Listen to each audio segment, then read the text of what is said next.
We probably have enough. This is probably already going to be 3 minutes. Oh yeah. Welcome to another episode of False Starts at Home. I'm Dan Moranville. And I'm Tim Moranville. And this is a podcast about sports and society, and really, at this point, it's a podcast about dildos, I guess, because that's going to just become a recurring. This is episode 4, and we're going to talk about sex toys again, because it's only 2 weeks in a row. So it's half of our entire episode catalog is basically that. So that'll be first up, a follow up on the sex toy that was thrown on the court at a WNBA game. It's becoming a whole thing now. The rest of our game plan here is to follow up on me choosing a Premier League team. I did watch Happy Gilmore 2. We'll get into that. Yay! We've got some firsts. We've got some history being made in the WNBA. Got just, all kinds of stuff going on here. So, and then our main event, we're going to talk about soccer in America. Or football, as it's known around the rest of the world. Yeah, as they call it everywhere else. And as we used to call it here. So we'll talk about that later. All right. And then we've got a new format for our 2-minute warning. So no more what's the worst thing you ate. We've realized we're eating good these days. We eat way too good. So that's not even a segment. It's not even a worthwhile segment. And we're kind of zooming out from Mr. M's literacy lesson to a more broad Mr. M's life lesson. Yeah, I got a lot more of those. Yep. And probably, more useful for the people. Probably. And then we're going to go through my Wikipedia history. So that'll be interesting. Sounds good. I'm going to bear it all. All right. So let's follow up first up on the sex toy Dildogate. This is what it's got to be starting to call, right? Dildogate. No, please don't. We're not branding it. Let's not make it a thing, period. I mean. Okay. Yeah. So over this week, I learned that, I guess the world learned that the dildo thrown on a court at a WNBA game in Chicago had also been done apparently at a different game as well. And then now has been done at multiple other sporting events.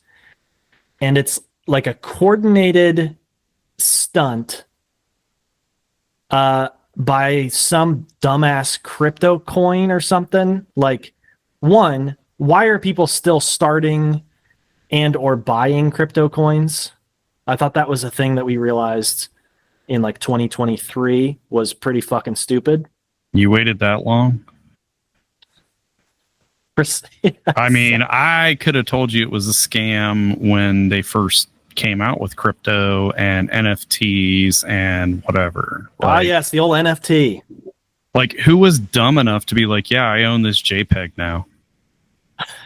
Yeah, guess what? I Google searched it and I downloaded it too. So who else owns it? Me. Who didn't pay for it? Me. But it's an investment. It's an investment in something that's not worth anything. Like right. It's like if I still had my Garbage Pail Kids collection from when I was a kid, you probably don't even know what those are. No. So remember baseball cards, right? No baseball cards. Yeah. No, okay, baseball cards. So when I was a kid, it was called the Garbage Pail Kids. It was basically like making fun of Cabbage Patch Kids. Okay. I was gonna say, they didn't Cabbage Patch Kids. Yeah, like they didn't make the dolls or anything. They just made like trading cards for them. Okay. And when you're a kid, it's cool, it's funny, it's hilarious. Especially your sister owns a Cabbage Patch doll, and you hate everything that everybody else likes. You buy yourself some Garbage Pail Kids cards, Like, it'd be like me whipping those out today, and people would be like, what the fuck? Like, that's not worth anything, Yeah. Like, hey, man, I got this vintage Garbage Pail Kid. It's not like you got a Black Lotus from Magic's beta set or anything, like that's worth something. Yeah, so I don't even know. It doesn't even say. I don't even think the article even said what cryptocurrency it is. If you're dumb enough to go buy it, you shouldn't be listening to this show. No, you should probably be listening to a Joe Rogan podcast or something. That's more your rotting speed. your brain. Yeah.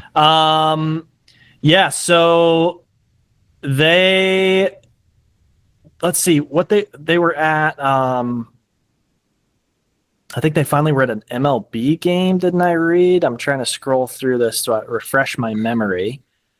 It was a Sky Valkyrie game in Chicago. Yeah. Apparently also happened in Atlanta.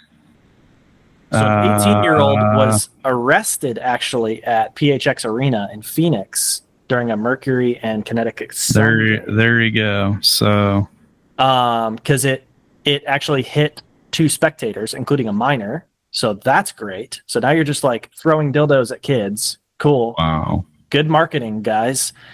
Yeah. So that's awesome. An arena volunteer witnessed the incident, followed Lopez, and tackled him. Wait. Let's wrapped him up and got him. Hold on though. Let's unpack that though. Arena volunteer. Yeah, dude, they're not paying employees.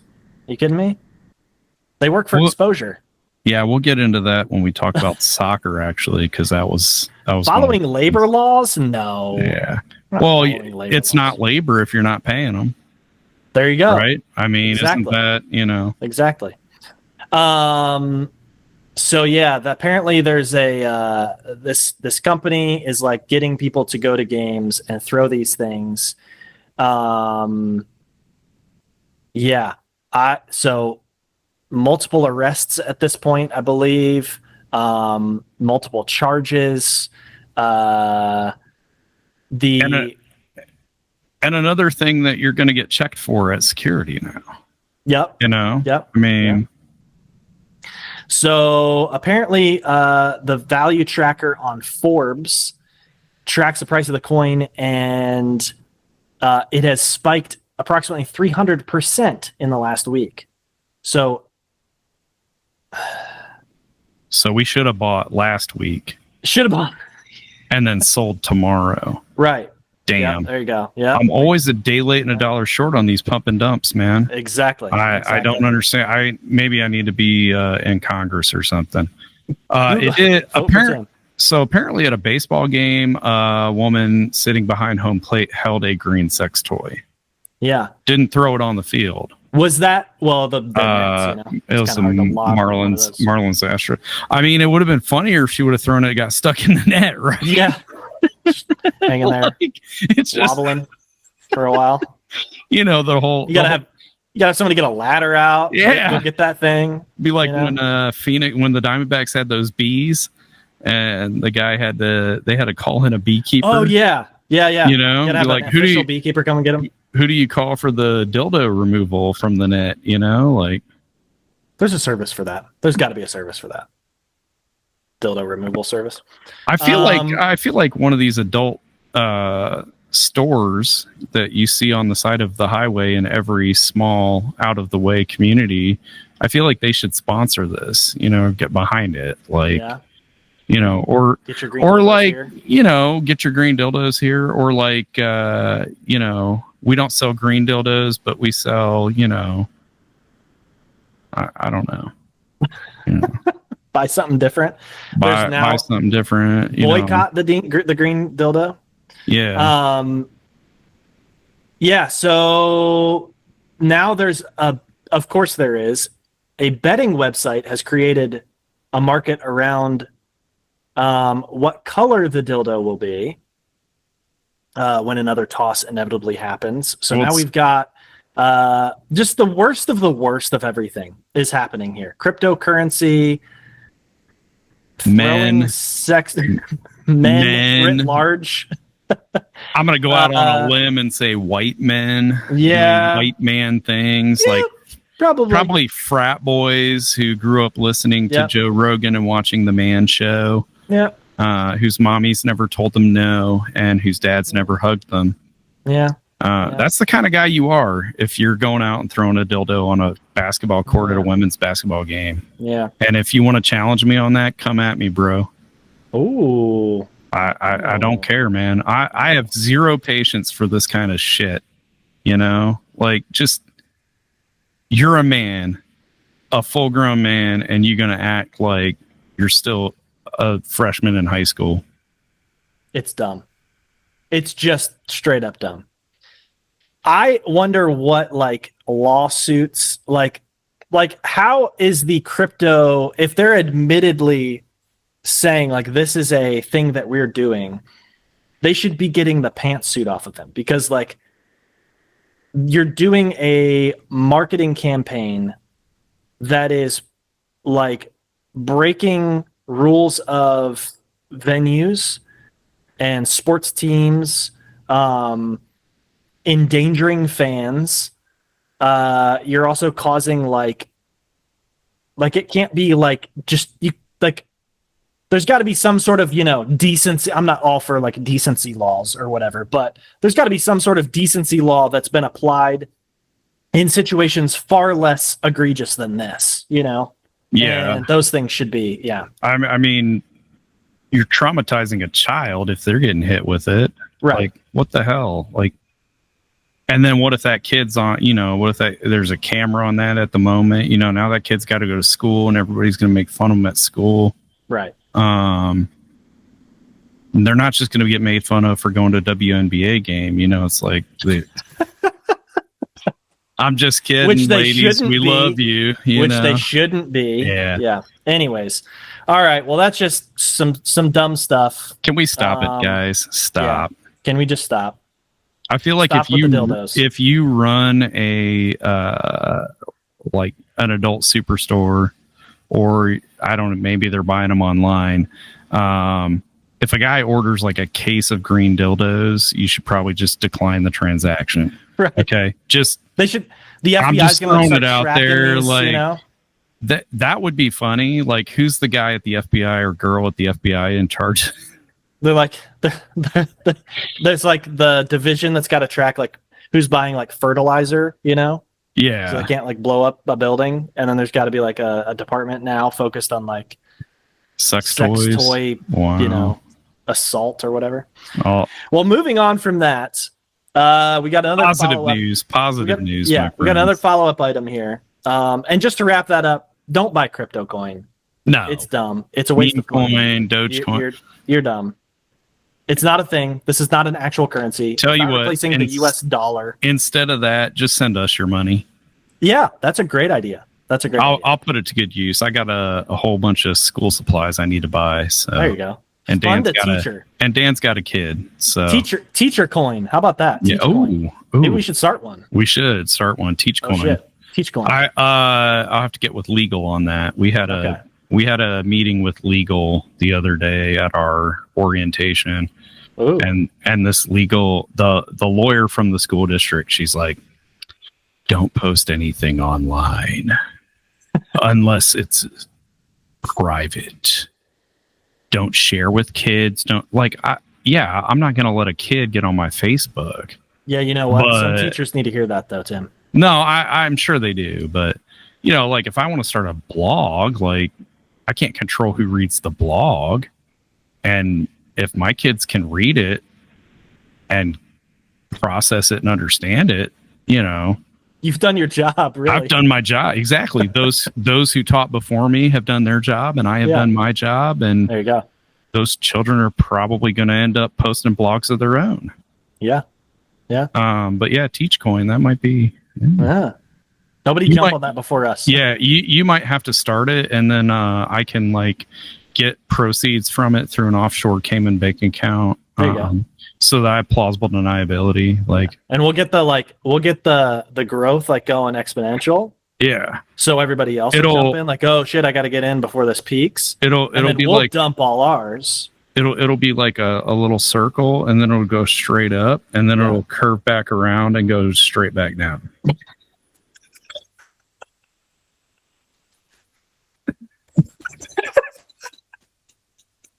All right. We got to move on now. I don't know how to transition out of this. I really don't know how to transition out of this. We should have put this last. Oh, while geez. we're in the X-rated portion of the show here. Yeah. So I don't know how this is the first time I've thought of this. I'm 44 years old. So the first time I thought of this, we were out at a restaurant earlier, and you know how on the touchless paper towels they have like the hand? Yeah. Like, I just thought of this tonight. I was like, well, you got to go to the kind of places I go to where there's like stickers and graffiti all over the bathrooms, you know, right. not nice steakhouses, like local joints. Right. So I thought, like, you know, it'd be hilarious is like to Sharpie out everything except for that one finger. Okay. So it looks like it's giving you the middle finger. I like it. At the paper towel dispenser. I'm gonna like, start doing that. And that's brilliant. I don't know why I didn't think of that until now. Yeah. Like, yeah. So, but I didn't have a Sharpie with me. So, and vandalism's not cool, kids. If you're listening, nah, that's cool. Vandalism. It's punk. Tear shit up. All right. Wow. Speaking of tearing things up, Just how about going. that English Premier League starting next week? Yes. What is it? Saturday? First match is Saturday. First round of first match week starts on Saturday. Okay. Got First a few matches on earlier than that, I think. Sunday. Okay. Oh no, first match is Thursday. Sorry, Liverpool. Yeah. They play on Thursday. Okay. And then we have matches on Friday. Where are we on streaming, Saturday? Sorry. Where are we streaming our English Premier League games? Those are on Peacock. Okay, that's what I thought. I looked it up because it doesn't say in the ESPN app. It does not say yet on the Premier League dumb. app either. Sorry, Friday's start of the season. And then I looked and in it. I Googled it and it said streaming on ESPN Plus. And now apparently you can get ESPN Plus on Fubo, which I have to be able to watch hockey. So now I'm just kind of like, guys, can we just get back to like where I subscribe to one thing? Like I get a cable subscription and then it's just got everything I need. Like, can we do that but then the cable doesn't have everything you need. So that's what I'm saying. Like, let's just get, a thing, a service. Well, that gives you everything you need. Our cable provider, Spectrum, has this thing where basically if you subscribe to whatever tier it is of cable, you get the streaming services included, but they're all the basic level. So like you would get like Disney Plus, but it's with ads. You get Hulu's got ads no matter what. But basically, so that's just dumb. I don't know. Peacock has been the home of the Premier League in the U.S. for the last like decade or so. So I don't know why things would be any different. But yeah, when I checked, and normally, I mean, the first match is Friday. Normally by this time in the week, the television broadcast schedule would be up by now. You would think for like a month of games at least.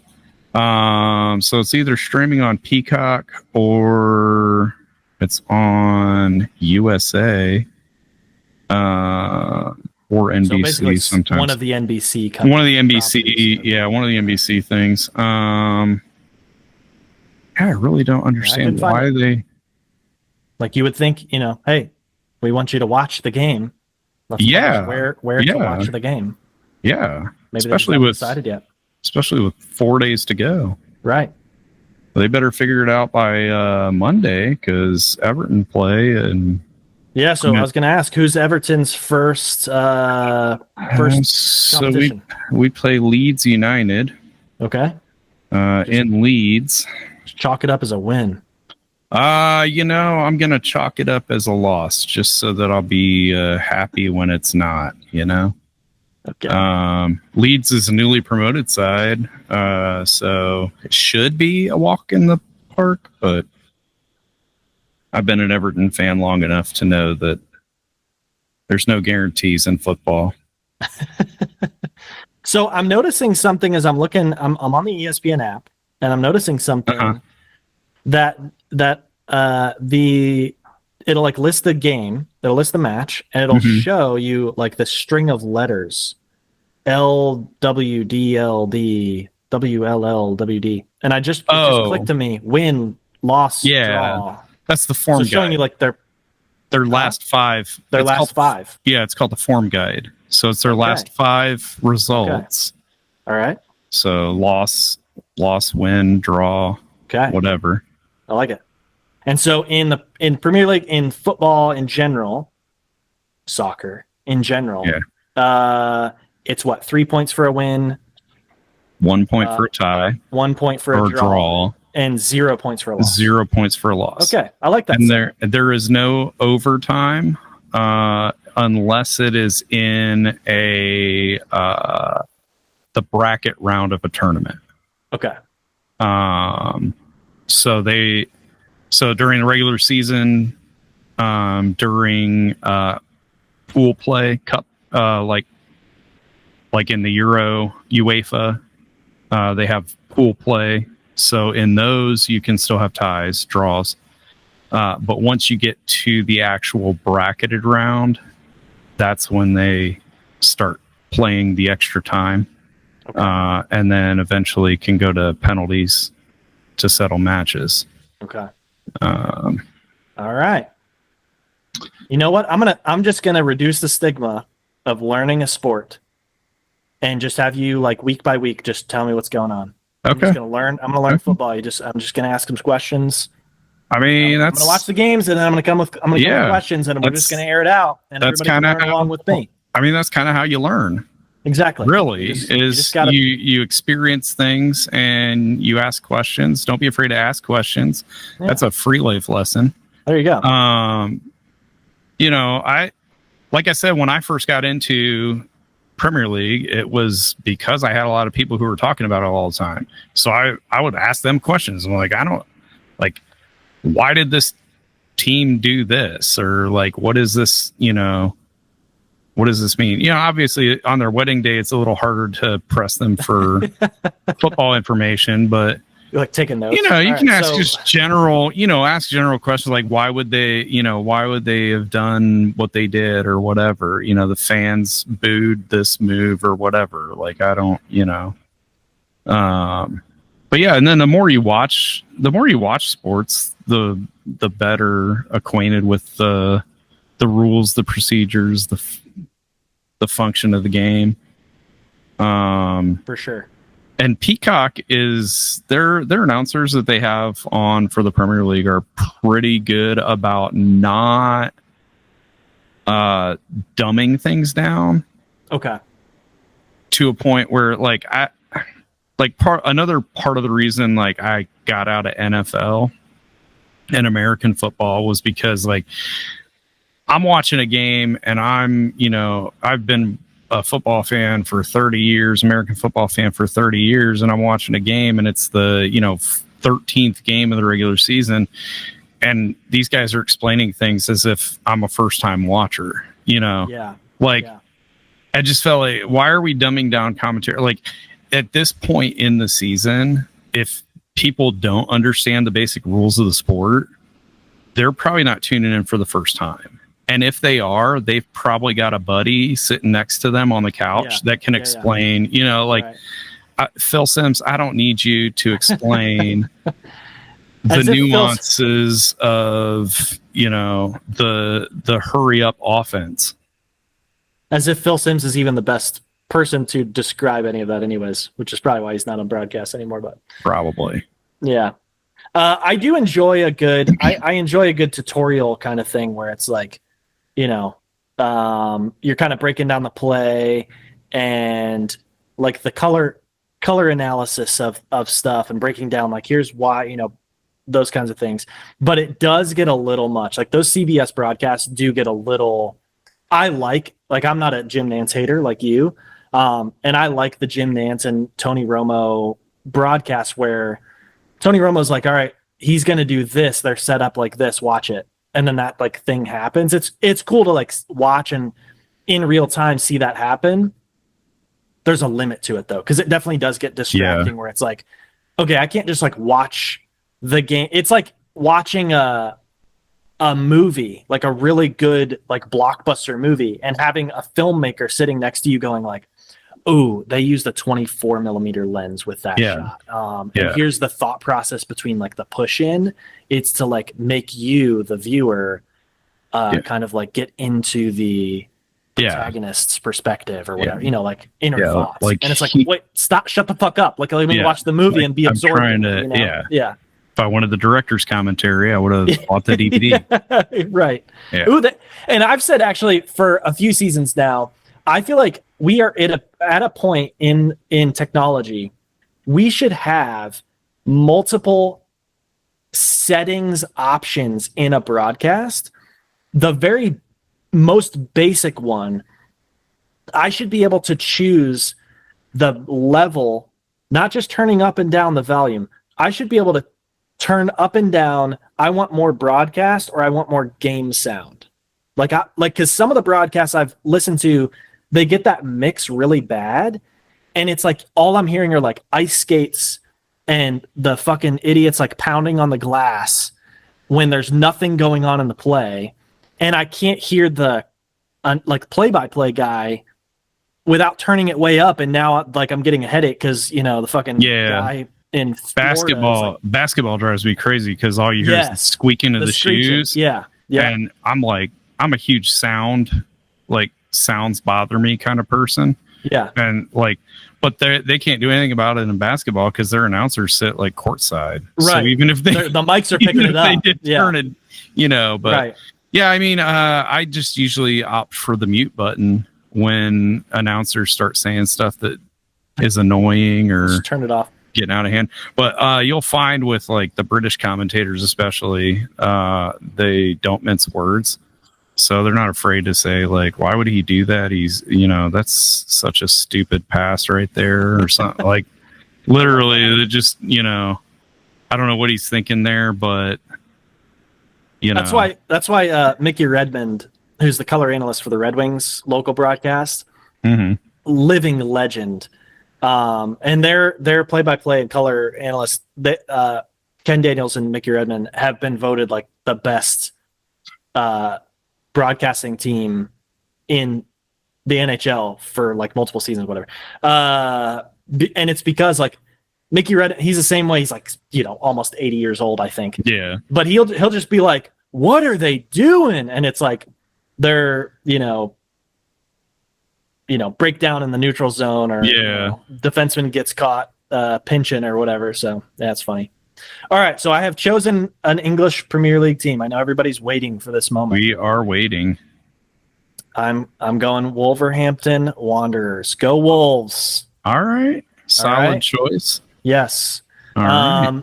I've subscribed to their YouTube channel. Okay. They got some great content they're pushing out. And I thought, you know what? I was kind of looking through, making my final decision. I was like, this looks slick. And I'm a sucker for good behind the scenes content. And it's really well done. Like kind of in that way of like, you know, like a Welcome to Wrexham kind of thing. You're seeing behind the scenes what's going on. And I just really like it. I love it. I'm all in. So here we go. Nice. All right. Relegated or not, Wolves. I'm Wolves forever. All right. I don't know what our cheer is.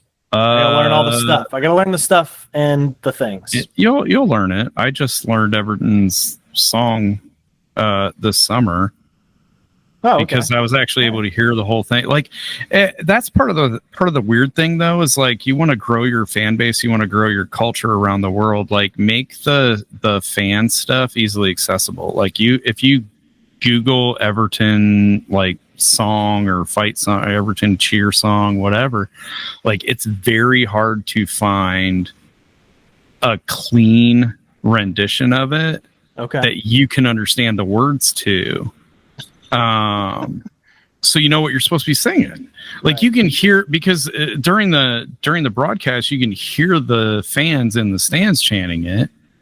And you know, like you can pick up a few words here and there, but obviously the mics aren't focused on them. Right. And the commentators are still talking while it's all going on. So it's hard. Like hard to like parse out. I really wish that more clubs would do something like, throw up not just on your fan site, have your behind the scenes stuff, but like fan culture stuff. For sure. Because a lot of the teams do a great job of their like inside the club interviews with players, like talking to new signings, stuff like that on their YouTube channels. But it's like very team on the pitch oriented and not as much like fan culture immersion, the culture around the team. So all right. But that's cool. All right, well, Wolverhampton, they should be all right because the 3 sides that got promoted this year are probably going to get relegated again. Bouncing right back down. They are the 3 clubs that got promoted are prone to be on a yo-yo. So that's the Wolves' first match is Man City on Saturday. Ooh. So it's it's gonna be a tough one, but daytime game. So I'm excited. There you go. Watch it with Andrew. I don't know. We'll see. There you go. Raise a little football fan yourself there. Yeah. Oh, it's the 12:30 game on Saturday. All right. Yeah. I will. Hopefully, I'll be able to watch that too. All right. See. Yeah. So that's that. So cool. Everybody throw some hate. So throw some Wolverhampton hate. All right. Looking forward to the trash talk. All that. So another follow-up item. I did finally watch Happy Gilmore. Sorry, Tim. I'm a week late. That's okay, man. I absolutely loved it. I think I liked it more than you. I was cracking up through the whole thing. I thought it was hilarious. Yeah. I agreed with you. The story wasn't really there, but it kind of felt like from the beginning it was like, yeah, this is not going to be like a movie. This is just going to be like a silly thing. Just to like get the gang back together as much as possible. Yeah. I thought the cameos were hilarious. Like I saw one like review of the movie. It was like, it's basically just like, 2 hours of cameos and whatever. And I was like, that's hilarious. It's so funny.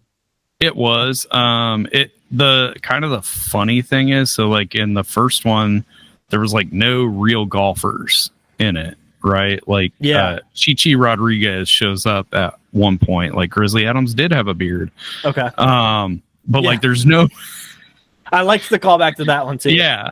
But like, there's like no real golfers in the first one. So then in this one, they had like a bunch of real golfers. I'm like, who the hell is this guy? They're like, and I didn't get the, like, maybe did the guy, was that Dustin Johnson who got arrested or whatever?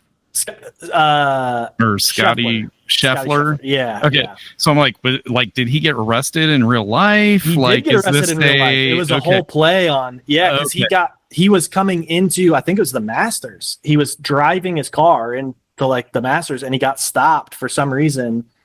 And this like asshole cop would not like believe that he was like supposed to be there. And he's like, I'm playing in the tournament. Like, I'm not trying to like pull your leg or something. Like, I'm not trying to, whatever. And he ended up in jail. And then, so then the whole thing about him, like, being in jail at the end and being like, I don't know, what are we having? I don't know, whatever. So now, actually, the PGA has like a Scotty's Chicken Shack or something like that they're doing. Whatever golf tournament is like this weekend. Okay. They were doing like a pop-up like fried chicken thing. And it was based because of the chicken tenders. Okay. Like, See, you gotta go watch the movie if I guess I listening to this and didn't get the Scotty Scheffler got arrested reference. Yeah. I figured like there was some real life like that had to have happened. Yeah. But I was just like, I don't follow golf at all. I don't really either, but funny enough, I think it was like last summer, maybe even like over a year ago. I was looking for something to watch and I was like, all right, let me watch this Full Swing, Netflix. Because of the F1 documentary that started a few years ago, everybody's like, let's make one of those for every sport now. And so Netflix produced the one, or streams the one Full Swing. and the golfers that were in the movie are from like the first few episodes of that. So I got through like 3 or 4 episodes of it, and so I've met basically all of those golfers and knew who those guys were. Okay. I didn't remember all their names, but it was really funny to me because also Happy Gilmore 2 is like a Netflix production. So I think there was a little bit of like, we're going to try to cross over and kind of, cross-pollinate this stuff a little bit. But I thought it was funny. I did regain an interest in golf. Okay. I'm going to start playing again here as soon as I have a house where I can store my sticks. So probably, next year or never if Republicans keep running the country the way they are. I was going to say that. But yeah, so I took an interest. Golf Galaxy has a Happy Gilmore like collection. I shared this with you guys the other day. Yes. Like Mr. Larson head cover for your driver that says, "And you can count on me waiting for you in the parking lot." So I was like, that's badass. Like if they would have had that the first time around, 29 years ago, I probably would have. Like I got into golf because of the first one. Yeah, I probably would have stuck it out a lot longer. Like if there was more Happy Gilmore theme merch out there. Right. They did. I looked up because the putter he uses is like a hockey stick, right? Yeah, I was going to ask if that is not legal. Okay. It's not tournament legal. Is I guess kind of the caveat there. So it's not tournament legal. Yeah. Callaway this time, Odyssey, who's the subsidiary of Callaway that made the putter. This time around, they actually did make a limited run of Happy Gilmore putters. Oh, cool. But it was very limited. I want to say it was like 500 putters were made. And they're, obviously they were all gone as soon as they were marketed. Those are going to have some value. As opposed to the crypto. Yeah. Like, I mean, if you got one and you're, looking to part with it, I would gladly.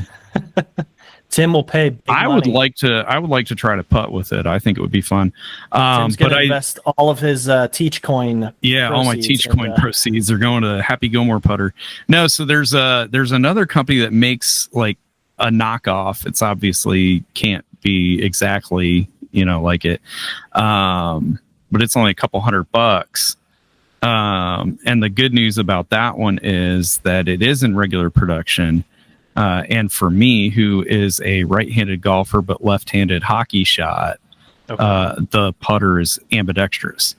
Ooh! So I would be able to, turn it around, and then if like you went golfing with me, you could also use it. And true, there you go. We could just use the same putter. See, I like it. Yeah, but if you're into golf, I don't know. I haven't been golfing, and I got some clubs. Oof. I got some clubs. I got a bag. Like before I went to college, we had like a little yard sale like fundraiser thing, and so I got a bag that's like an antique golf bag. It looks awesome. Wow! It looks super cool, but it's like it's so shitty to carry. Yeah, I used to go a lot when we lived back in Indiana, Ohio, Michigan. I used to go with Uncle Norm a couple times in the summer. What got me out of golf was actually moving to Las Vegas, which is, like they have a lot of great courses out there, but I'm not paying, $100 for a round of golf and it's 110 degrees outside. Sorry. $100? Do they have municipal courses? Is that a municipal course? Oh, there's no municipal courses in Vegas. Oh, okay. Well, everything's all private, like. Probably not a great use of water resources out that way.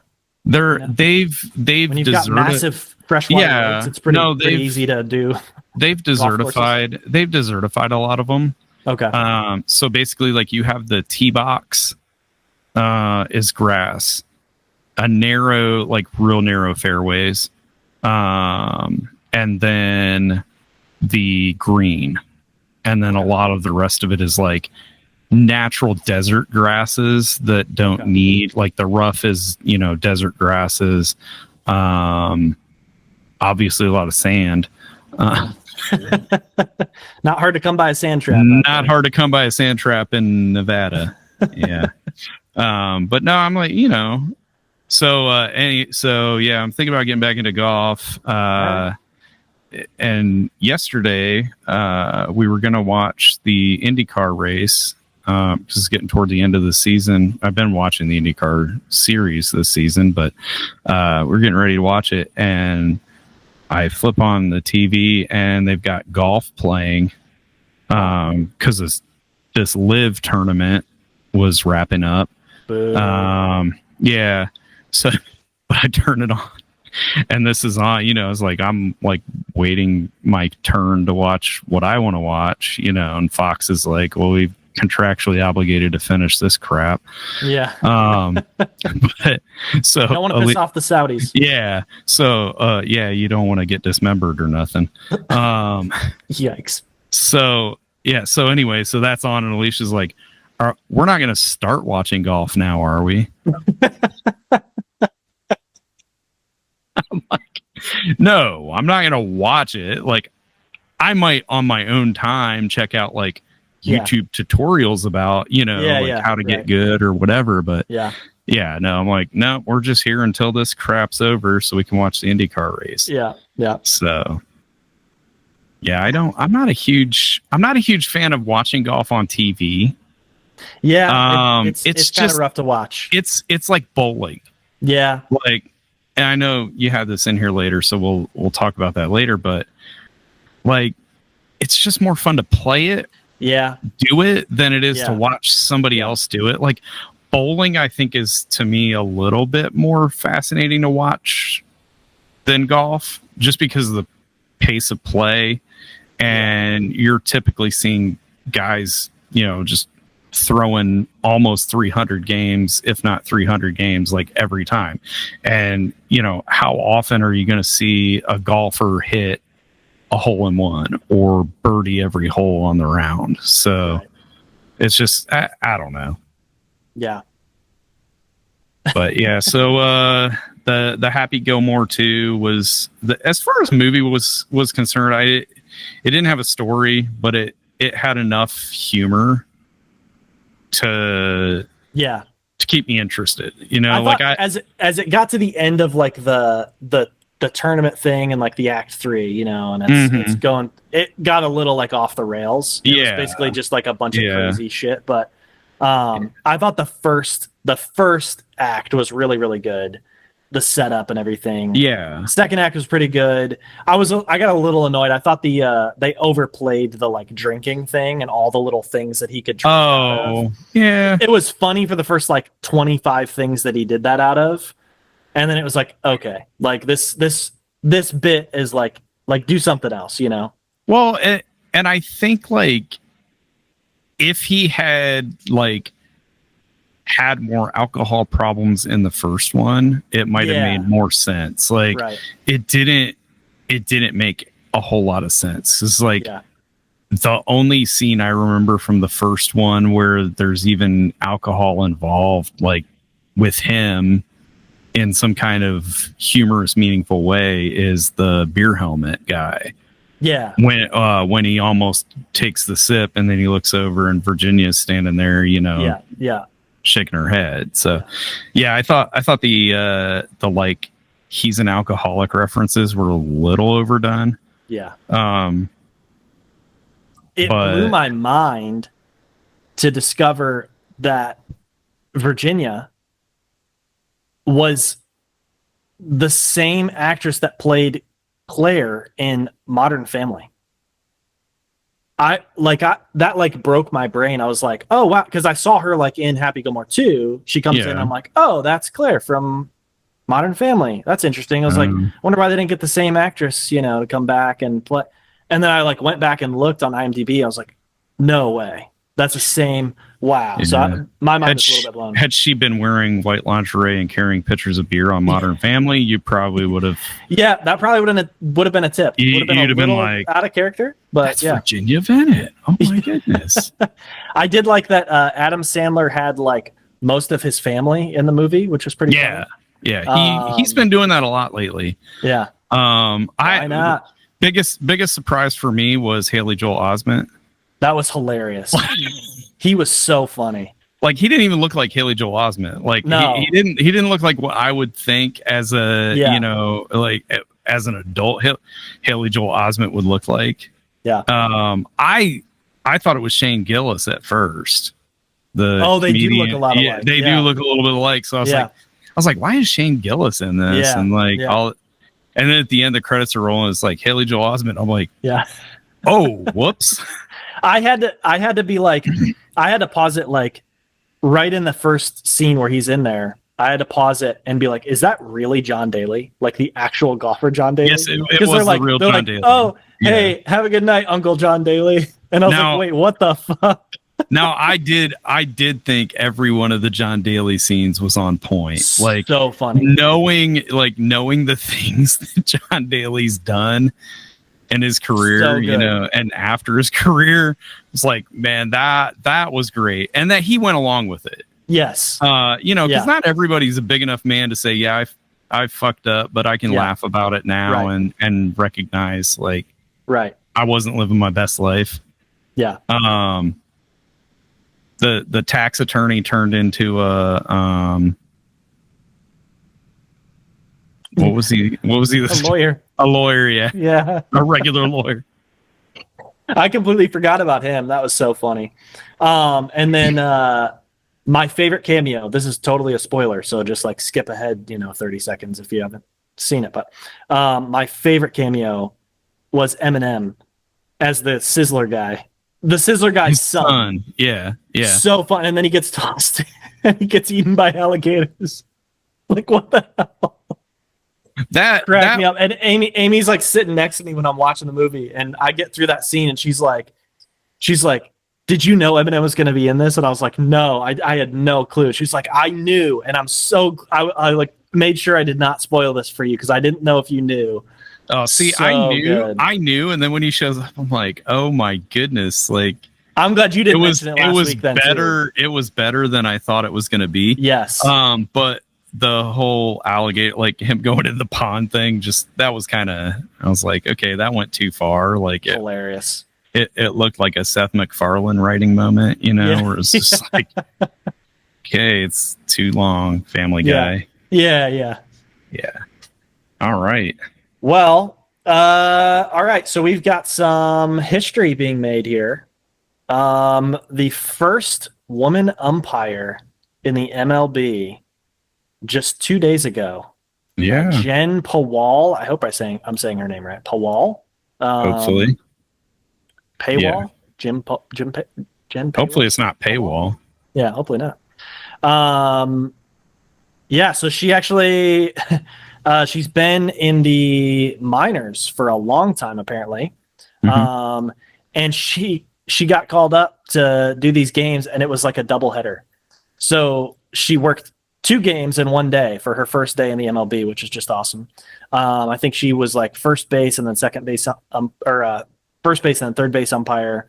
And then I think there was going to be the next day she was going to rotate in to be the home plate umpire. So yeah, she did. On Sunday, she rotated in. Okay, cool. I didn't follow up on that, but I had planned on watching the game, but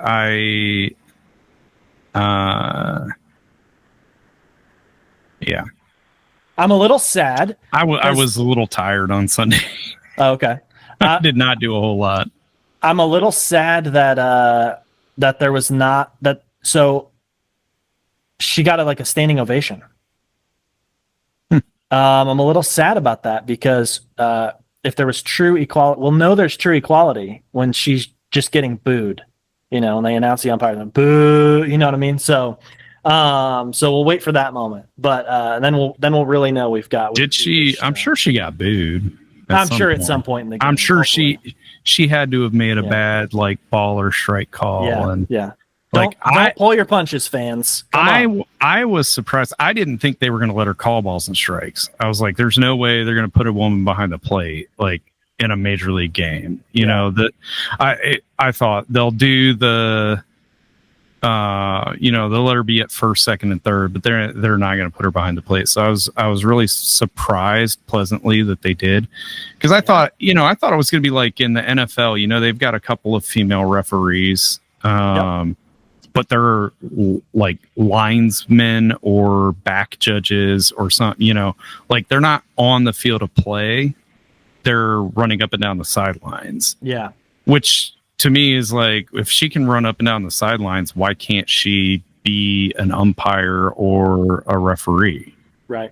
And I think we all know the answer to that is because men don't want to hear a woman's voice come on that microphone. Yeah. Calling a penalty. Yeah. Yeah. So that was pretty cool. Yeah. Pretty cool. So breaking barriers there. Always good. I don't think there's any women refs in the NHL. Not that I know of. There are in the NBA, yes. Yeah, I was gonna say the NBA is pretty. NBA is pretty inclusive. Yeah. And I've played beer league, and there's been women referees. And actually, it was funny. One game I played, and the ref. Usually there's two refs at those games, and she was actually the wife of one of the players on the other team that we were playing, of the captain of the team that we were playing. And I was like, hey, hold up, that's conflict of interest. You can't be married to the ref. But no, she called it fair. So it was fun. But all right, so other fun sports news: the Blue Jays have been on a tear. They were on a tear. Yeah, I was gonna say they caught up. They overtook the Tigers, I think, for the AL lead. I think the Tigers have retaken at this point. I haven't checked. They swept their series against the Angels, I think. So they briefly had the MLB's best record. Then they came to Los Angeles and got promptly taken out by the Dodgers. We won our series 2-1. Okay. It's kind of funny because what you're referencing here is that their dismantling of the Rockies organization. They absolutely whooped the Rockies. They won. They had 63 hits in the 3-game series. Yeah. 63 hits in 3 games. That's an average of 21. For those of you not doing the math, that's an average of 21 hits. 21 hits is a fuck ton of hits in one game. That's like, and then you just did that 3 straight games against one opponent. Those are T-ball numbers right there. That's like T-ball numbers. But that's you're like supposed to get a hit in T-ball, you know? Yeah, that's you know, you're playing like the 12-year-old kids who shouldn't be playing T-ball anymore against like the kindergartners, you know. That's just nuts. I mean, that's basically what you get when you're going up against the Rockies. They're that bad. Like Rockies, White Sox. Woof. The Marlins had been pretty bad, but they got on a tear.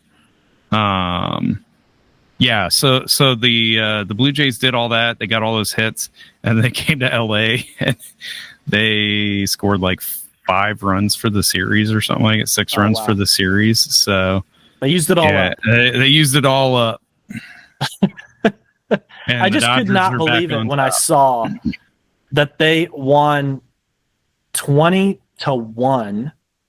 Yeah. They won 15-1. Yeah, and there's no mercy rule in Major League Baseball. So that was like, yeah.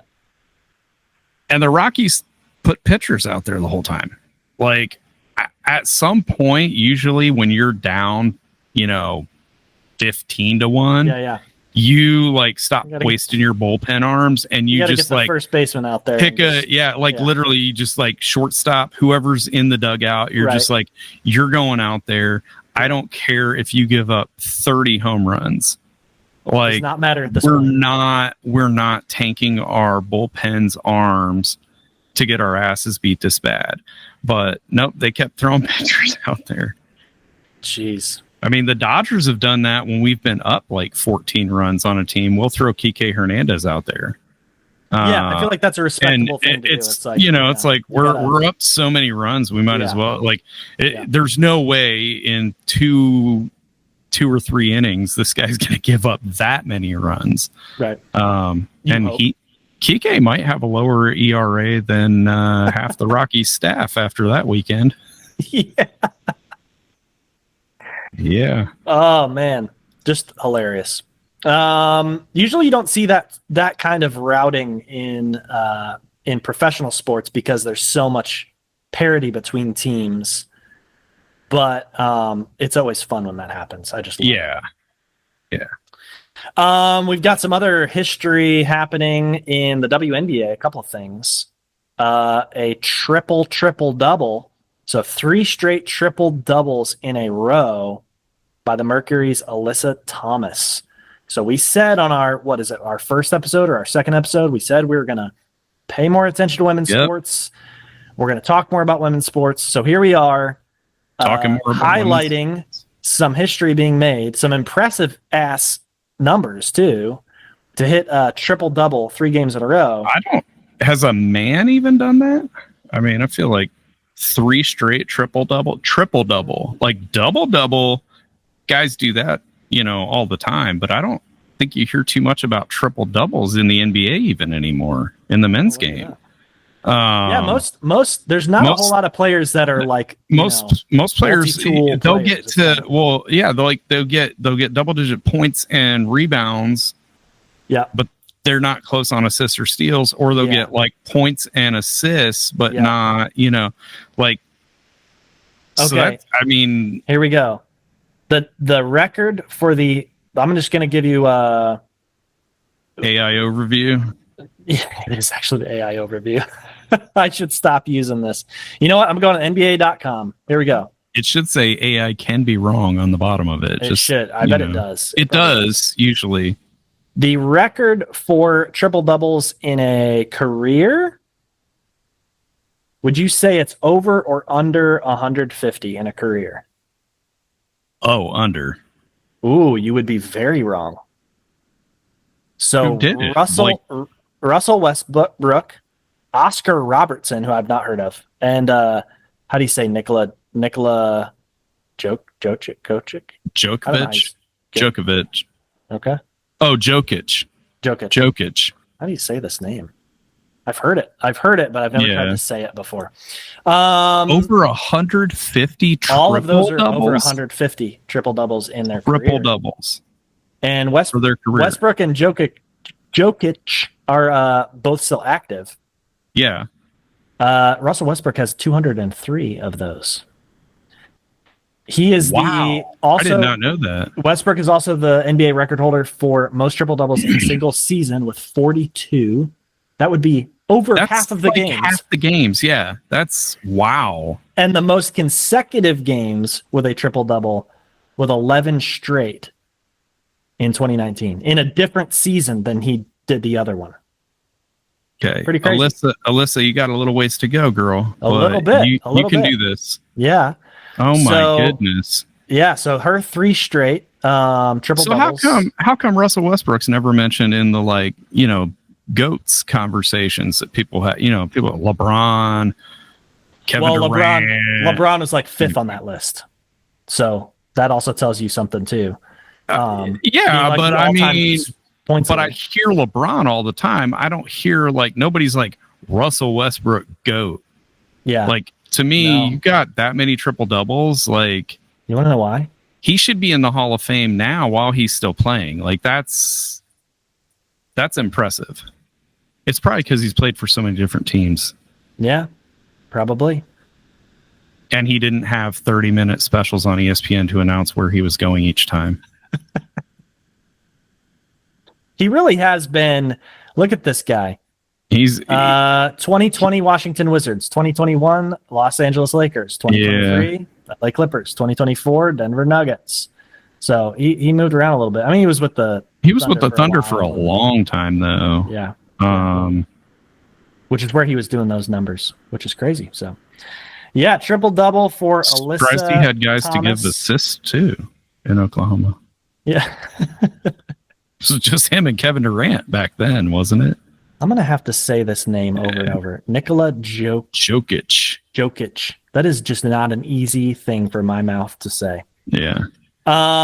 Asia Wilson is the first in the WNBA with a 30-point, 20-rebound game. I think that's pretty fucking impressive. That is. To get 20 rebounds. 20 rebounds. Like 30 points is like, okay, you can get hot and hit 30 points in a game. Yeah. To get 20 rebounds, that's some Shaq. That's some Charles Barkley numbers, man. You're working the boards doing that. Yeah, Asia Wilson might need a contract to say I'm not a role model. Like that's some round amount of rebound numbers. 20 in a game, damn. Yeah. Her coach said that's just Asia being Asia. So just reigning MVP type of stuff.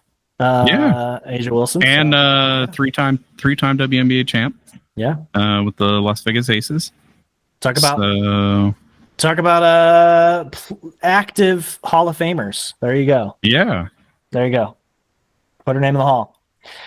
Okay, so the next. I just had to throw this in here. You were talking about IndyCar. Yeah. Talking about IndyCar a little bit ago, and I knew you probably had seen this. Unfortunately, yeah. Kind of a weird one, this one. Is it? I guess nothing's really weird in this new world order of ours. This whatever timeline we're living in. Yeah. That definitely needs to not be the timeline we're living in. Yeah. Let's go back and take the different fork in the road. Yeah. Can we take the blue pill next time? So I don't even know how to even say this without it just sounding absurd. So the Department of Homeland Security has a new, immigration detention center in Indiana.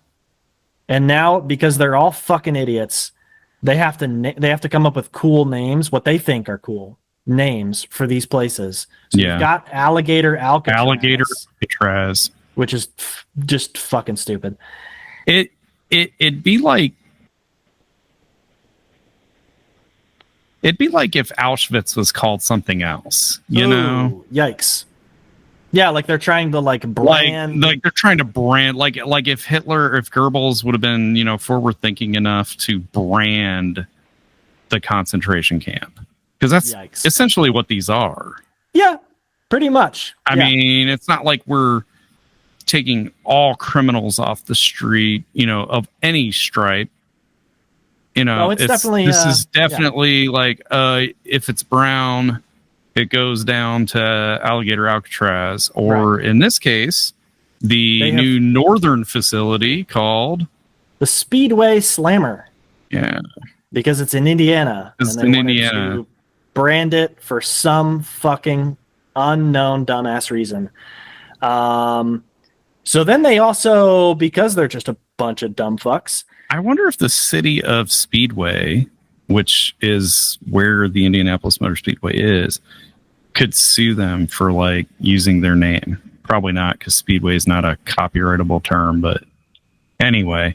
I think the gas station chain Speedway would probably have something to say about that. It gets dumber. It gets dumber from here, though, folks. So not only are we calling it the Speedway Slammer. Yeah, we've introduced it with some AI slop that was just an image of a car with the same number as the only Mexican driver in the IndyCar series. Who happens to be one of my favorite drivers. So is it deliberate racism in that one little component? Obviously, all of Speedway Slammer is deliberately racist because it's that whole thing. But is the AI generated image did somebody doctor that up and add the number 5 and superimpose ice on it, or is that just a happy little coincidence that happened there? Are the machines the government's using there Are they learning, oh, this person's super racist that's trying to generate these images? I'm just going to generate like, some racist images here. So I would like to think that AI is not racist, but I know better. Because I've done some research on AI and like learning about it and listening to like various people from inside and out of the tech industry talk about it. AI, like any computer program, is only going to be as smart as the people programming it. AI takes it a step further, though, and AI is only going to be as diverse as the people programming it. The views that AI comes up with are only going to be as diverse as the people programming it. So when you have a tech bro community that is largely white male, a lot of what gets fed into these algorithms to program the AI is coming from that perspective. Yeah. And it's something that some companies have tried to, like Google, I think, was one of the leaders, and Microsoft were a couple of the leaders in like trying to get many diverse programmers in their AI departments, just so that they weren't leaving things out. Because like a big part of the AI thing is that it's researching, right? Like it's the people who are programming this are telling AI like, hey, go crawl the deep dark corners of the internet and find everything you can find about cross stitching.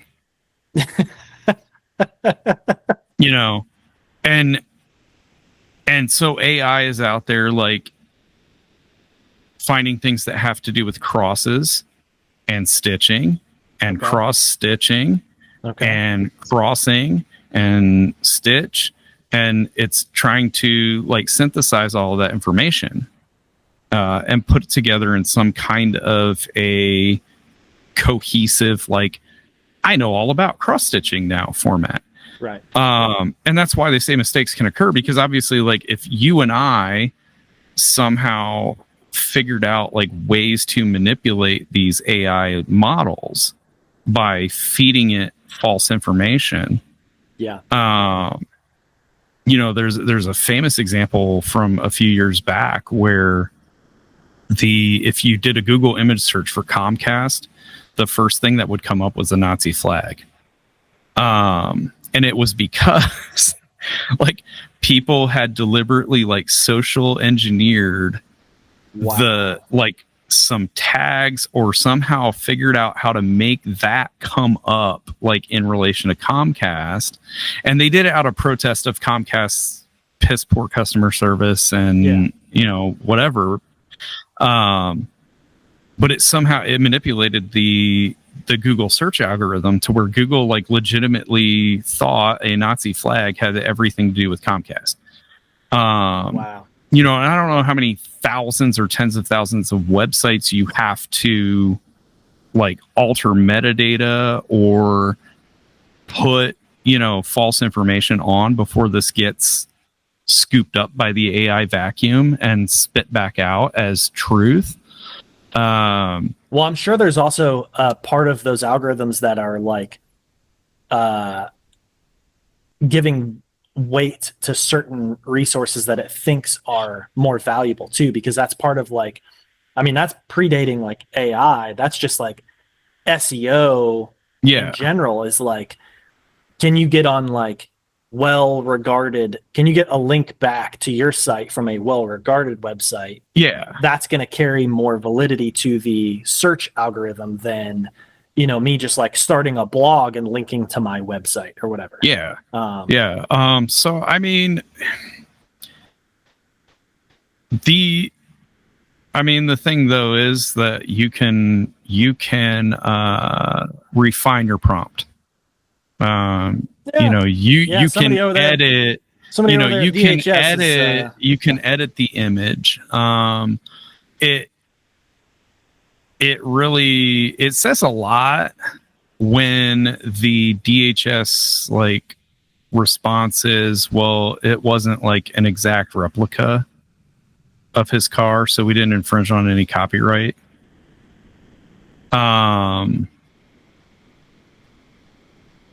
Like, why is your response like, we didn't do anything wrong? Right. Regardless of the fact that what you're doing is morally wrong, constitutionally wrong. You know, and then you like, I'd also like to think though that like they're not smart enough to have done it on purpose. Yeah, that's my take. That's where I stand. Is I don't. If you watched the South Park this season, sorry. If you watch South Park this season, like episode 2, like takes direct aim at Department of Homeland Security and Kristi Noem. I saw the clip of Kristi Noem filming the commercial, the recruitment commercial. So I mean, it is like spot on, like no notes. You know, they did a great job. You know, Trey Parker, Matt Stone did a great job of like, this is what it is. And her response to it was that they made fun of, that they resorted to making fun of how she looks. Like, if that was all you took away from the episode, Kristi Noem, you sorely missed the point. Yeah. Like, them making fun of your looks was a minor part of what they were actually doing in that episode. And they weren't making fun of her looks from a, like, she's an ugly woman or what, you know, they were making fun of her looks from a, she's got the nickname Ice Barbie for a reason. Ice Barbie. If you follow some of the liberal ecosystem that I follow, I try to just stay as far away from all that bullshit as possible. Yeah, we affectionately call her Ice Barbie, okay. Because she was going around like, she's still doing it. When she was going around, like she's dressing up in an ice costume basically and taking a photo. She's like cosplaying. She's like cosplaying. Agent, you know? Yeah, she's cosplaying like. Yeah, so like, but it's like if you, so I don't know, like if her takeaway from the South Park episode was they made fun of my looks, they didn't have anything else to, you know, pick on me about. Maybe she's not smart enough to figure out like the only Mexican driver in IndyCar drives number 5, and his car is orange. I don't feel like there's a rigorous review process of content that DHS is putting out. I think somebody probably threw out Speedway Slammer in one of their, you know, evil fucking meetings in their lair, and they were like, "Yeah, let's run with that." Somebody cook up some AI stuff. Did they do the same for Alligator Alcatraz? I don't know. I don't know. I'm just. This is not the timeline, the reality that I signed up for. But like, I mean, kudos to Pato for just being like, hey, what, you know, like, it's kind of stupid, but whatever. Like, I'm gonna go drive my race car. Yeah. Unfortunately, had a terrible race yesterday. Started on pole, was leading, doing all the things right, and about 20-ish laps in, a connection for his onboard electronics failed, and he had to come to pit lane and get it repaired, replaced, whatever it was, and ended up going like almost 10 laps down, and then basically handing the championship to Alex Palou. It was kind of funny when it happened though, because it happened live. Like they were on his onboard camera, and like all of a sudden everything went black, Oh wow. because like when the electronics fails, that's what Yeah. happens. Like everything failed. It's just done.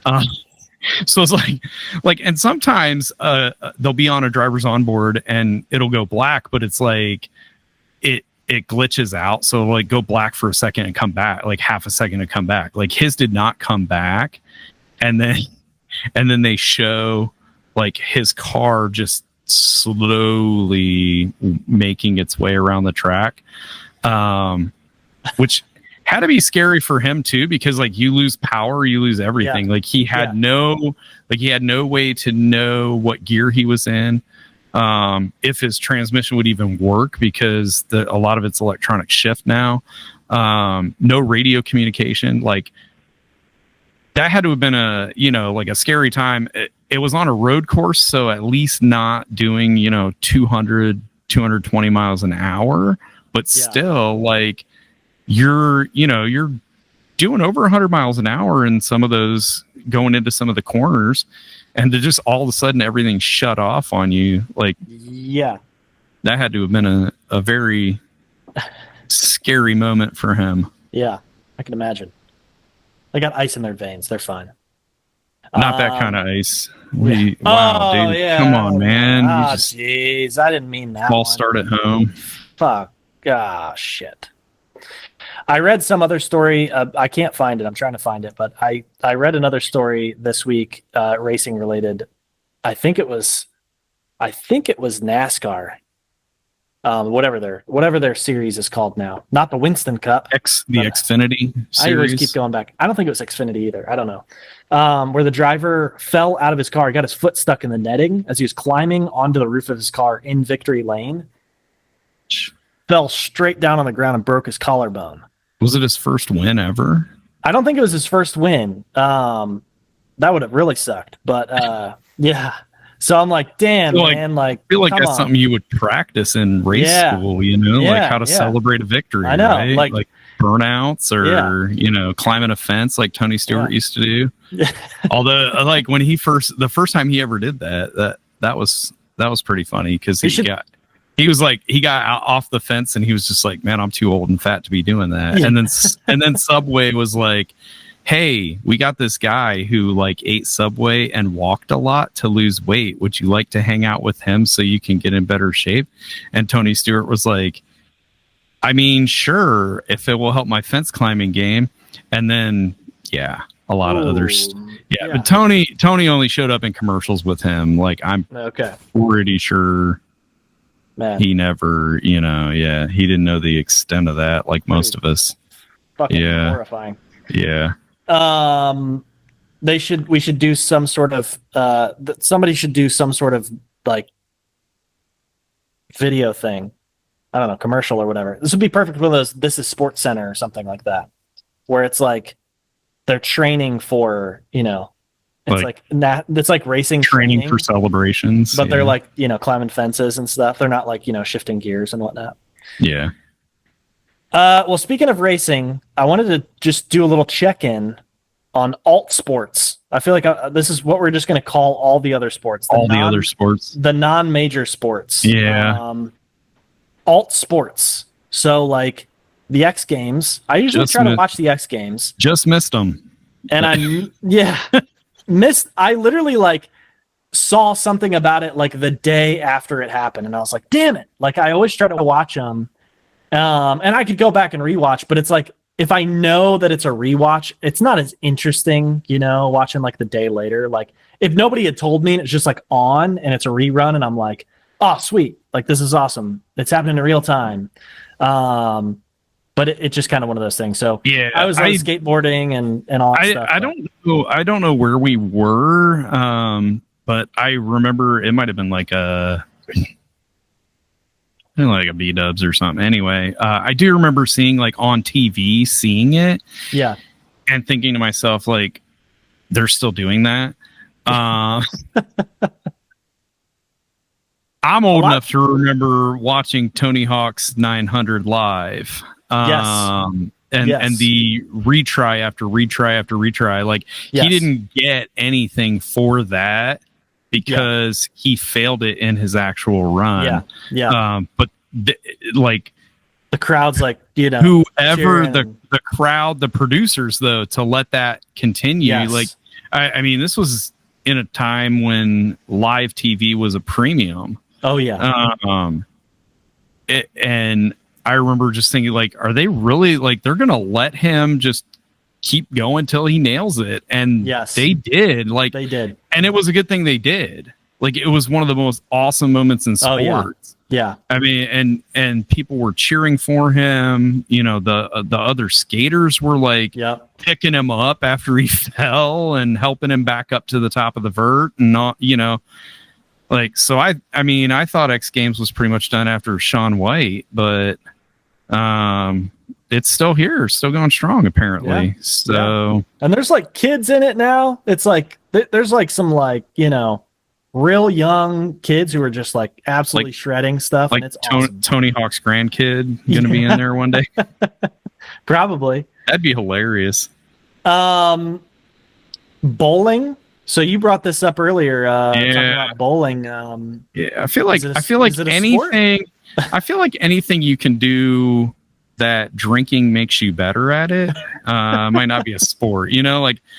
Like the more alcohol you consume while bowling, those pins just start melding into one, fuzzy image, and you're more likely to hit the pocket.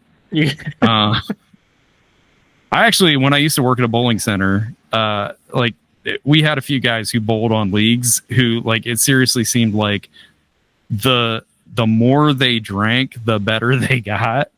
Like, there was one guy. Learning is like a condition contingent. So, like, if you study for a test while you're drunk, you got to take the test while you're drunk.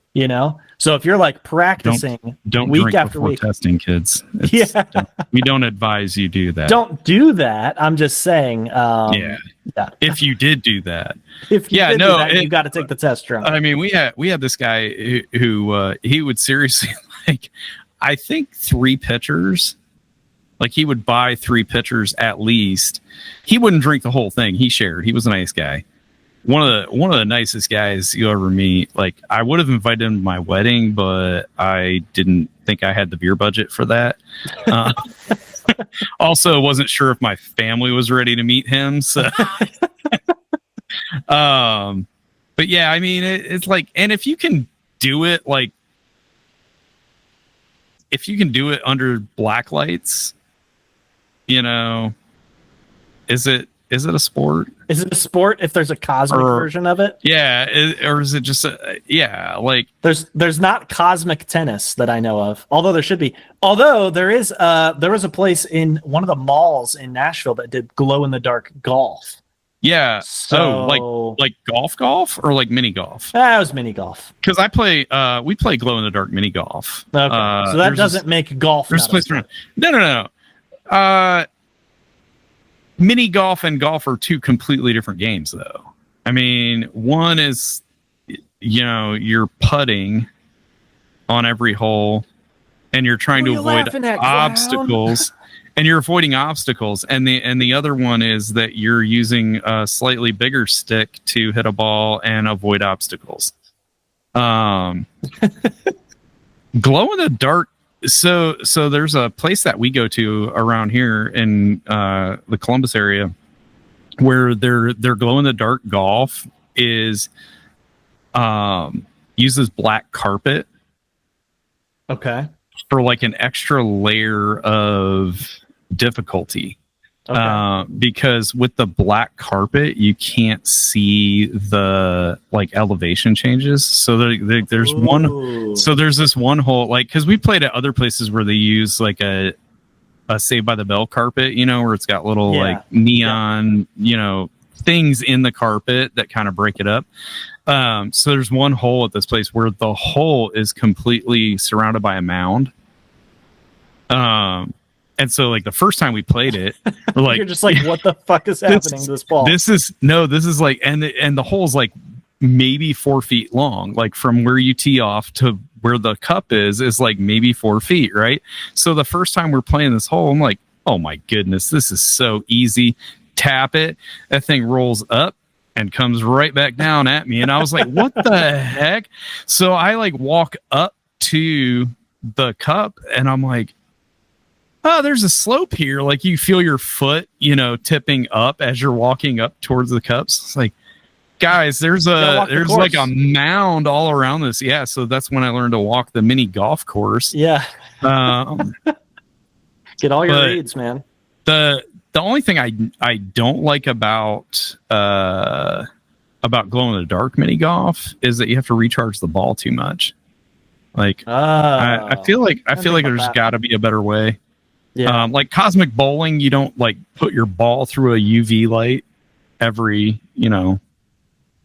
Oh wow! So I've never been. So you like take your ball and put it in like a little UV light, and it like charges it up. Yeah. So they take I want to say it's like a regular golf ball, but it's been painted with like UV paint, like clear UV paint, basically. Okay.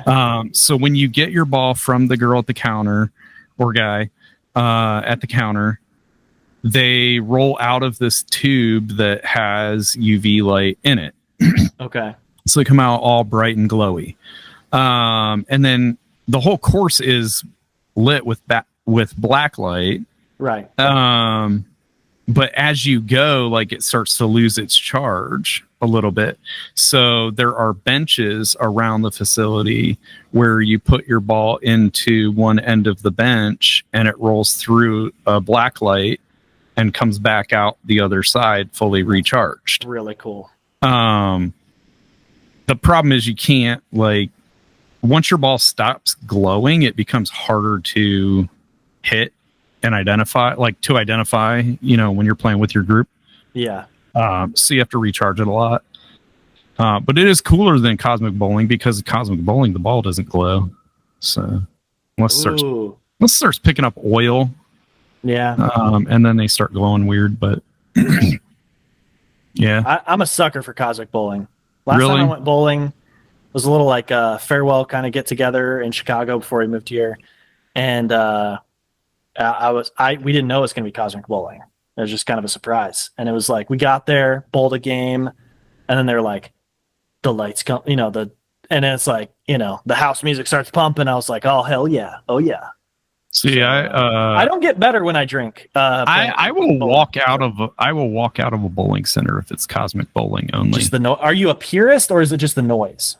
Little bit of the purist. It might also be because when I did work at the bowling center, we did in the summertime, we did like a teen glow bowling thing, like cosmic bowl for like, It was like, I want to say it was like Thursdays from like 6 to 9 or something like that, was under 18. And they could they didn't have to be accompanied by an adult. So like their parents could drop them off. Okay. Which bowling alley babysitter. This was 2005. So, yeah. I mean, parents were still kind of in that, like, who cares, whatever phase. Like, now I can't. Kids at the mall. Now I can't imagine like your parents like let their kids do anything without them being right on top of them. Yeah. It's going to be real awkward for a lot of these kids when they go to prom for the first time, like, yeah. Mom's a chaperone. Anyway, so those, so the kids were like, they were kids. I can't fault them. They were kids. They were, right. They were in a kid only environment. They were doing kid things. It's just like, at the time I hated kids. Yeah. Okay. Hadn't become a teacher yet. Wasn't getting paid to like kids at that point. So I'm kidding. I like kids now. Money makes the brain chemistry change a little bit there. No, the brain chemistry changes over, several years of watching things and saying, you know what? Instead of complaining about it, why don't I be a part of the solution? Ooh, there you go. There's another free life lesson. That's a free life lesson. There you go, kids. So, lacrosse. Have you ever watched any of the professional lacrosse league at all? I used to watch, Yeah. every once in a while, like if it was on. I feel like that's basically everyone that watches lacrosse. It's either like the parents of the people playing lacrosse, or it's like, oh, this is on. All right. What I would really like to see is like an old, like actual lacrosse, the way that the indigenous peoples of North America played it. Okay. Like them playing their game, like not this culturally appropriated frat bros, white boys, white boys running around. Like nothing against white people, just like I want to see what it would look like in the actual like traditional way that it was played. Okay. There, do you like have insider knowledge that it is like dramatically different, or a little bit? So I have been reading lately a book called an Indigenous People's History of America. Oh, cool. And I think I've read some chapters out of that in grad school, actually. Like you should just probably read the whole book. Yeah. So I've been reading that because this year I have to teach in Ohio history. Like I have to teach about the indigenous peoples of Ohio. Okay. And I am not going to be able to teach that from the like they were brutal savages who deserve genocide perspective, because that's not who I am. Right. So I've been trying to like learn or who they were. Yeah. So I've been trying to learn a little bit more about it, but in the book she talks about, the author talks about like how like lacrosse, when it was played by the indigenous people, was basically like a way to gather the community and or resolve disputes. Cool. Okay. And so, and like, I guess it was more like, we'll talk about football, later, soccer, more like the origins of football, where it just kind of was like, there weren't very many formal rules. There was like equipment that you played with and like a general understanding of like, this is how we play it. But there wasn't like a field that was 80 meters by 150 meters long and the goal was, defined or whatever. So I guess it was like more people the men running around, chasing after each other, attempting to get the ball, and then like carry it to the other end of the playing area. Okay. So there was no like, I've watched lacrosse here and there, and like now the modern game is like there's a goal, and you can go around the goal, run circles around the goal. There's like an inbounds, out of bounds. I guess that wasn't part of the original game. So it would just be interesting to see like how this game started and like what happened. It's an interesting sport to watch. I've never really got into it because it's not like, I don't know. It just seems to me slow. Like it seems a little slow. It seems to me like it's like more of an upper middle class or wealthy people's sport, which is kind of funny because like in the history of it, like the indigenous people who played it, like it was like everybody, right? Like because all they had was the stick and the ball. Yeah. Like I mean, they didn't know about CTE and concussions and stuff like that. So I'm sure, a few of them got hit in the head with a ball or a stick. Yeah. And they went down for a minute. But it's like you got to buy hundreds of dollars of equipment to play lacrosse now.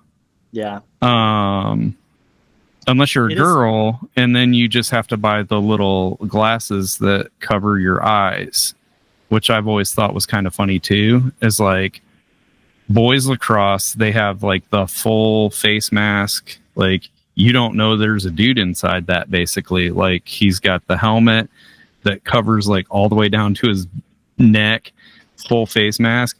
Have you ever seen girls lacrosse? I didn't know they were different. Yeah, so the girls lacrosse, they wear this like visor thing over their eyes, and that's it. Are they thinking that the girls aren't going to get hit in the head or something? Like they don't wear helmets? I don't know. They don't wear helmets. Like, I don't know if it's like we've got to be able to see their cute little ponytails while they're running up and down the field. That makes zero sense to me. Yeah, like to me, yeah, that's why I'm like, I don't understand. Like, why are we not affording these girls the same level of protection that we're mandating the boys wear? So if I had a little girl, I would never let her play lacrosse. Yeah.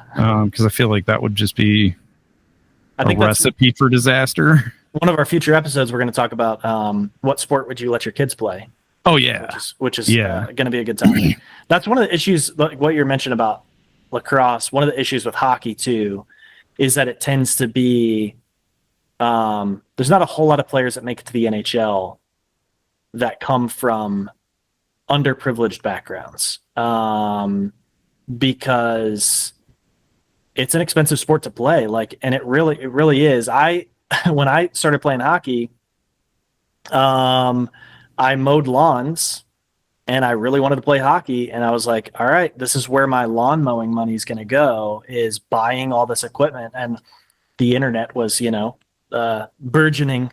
And I bought all of my equipment online and got it shipped to me, and all of it, thankfully, mostly fit. And I got into, we had, there was a lady in our church that passed away, and at her funeral, her really a close family friend of hers was the executive director of this house hockey league. Mm-hmm.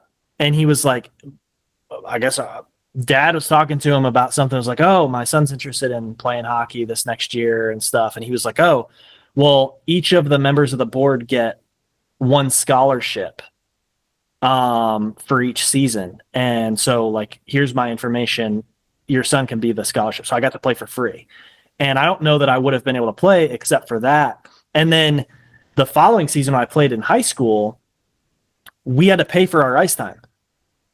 The football team didn't have to pay for the field maintenance. Yeah. And it was a short walk through the woods to get to the ice rink. The brand new, I think the city owned the brand new Taylor Sportsplex. Could have been privately owned. I have no idea. But so we walked over there and would do our practices and stuff. And guess what? The team had to pay for the ice time. School wasn't paying for the hockey team's ice time.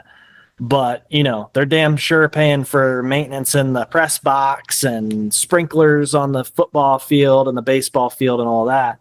And then on top of all that, we got to buy our equipment and, all the stuff that goes along with playing hockey. And so we would go out.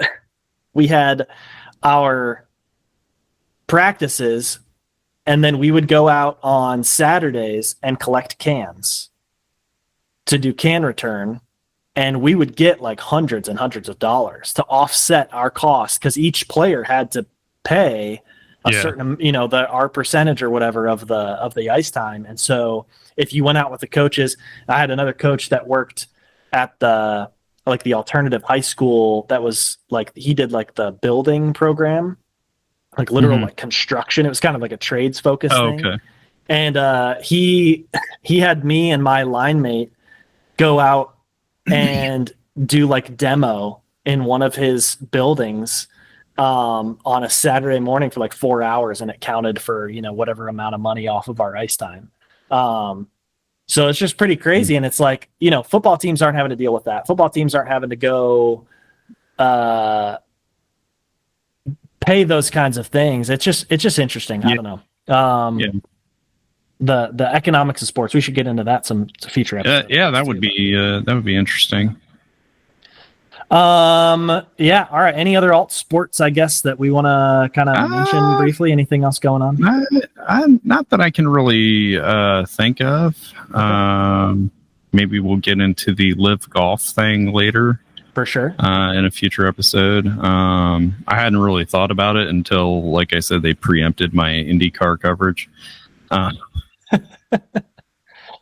I did see just one other note on sort of alt sports. I saw in Japan there were two boxers on the same, I guess I call it a card, the same card, not in the same fight, but in the same night. Okay. Two different boxers who were like 28 years old, both of them 28, died from injuries. Wow. Like both of them got like hit in the head. One of them, I think both of them got knocked out. But yeah, it was like one of them died like later that night or the next day, and then one of them lived like another few days and then died. Just from like hemorrhaging in the brain stuff. So that's crazy. Count that as a sport my son will never play. Yeah. All right, time for the break, and then we'll be back with the history of soccer in America. Sounds good. Welcome back to False Starts at Home. This is it's time for our main event, and we are talking about soccer in America. Oh, football. Sorry. Soccer in America. Not American football. Footy, as they call it other places. Yeah. Football. The game you play with your feet. And a ball. And a ball. That's shaped like a ball. Yeah. Yeah. So if you haven't heard of it, The Athletic has a channel on YouTube called TIFO, TIFO. Dude, I just discovered this. Yeah. When I was doing research for this segment, so it will walk I came you across. Through, yeah. Yes. Like and I was like, hell yeah, this is awesome. It's a lot of I almost texted you. Yeah. A lot of the things that you as an up and coming fan will need to know or would like be intrigued by is on that channel. They just started a series last week. Yes, the history of football. It was so cool. I was like, no fucking way. Man. Yeah, it just started. Yeah, super cool.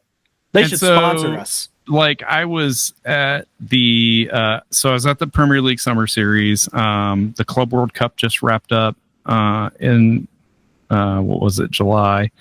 World Cup's coming up. So I thought, in the Premier League season, the global football season is getting ready to start. It's not just Premier League, it's basically all football clubs in Europe are getting ready to kick off their seasons. I thought, what a better time than now to start to have a little discussion about football, more particularly the history of football in America, and specifically why it's not as big here as it is in other countries. And if we could fix that in some way. Yeah. So highly recommend checking out TIFO on YouTube by The Athletic. Already on it.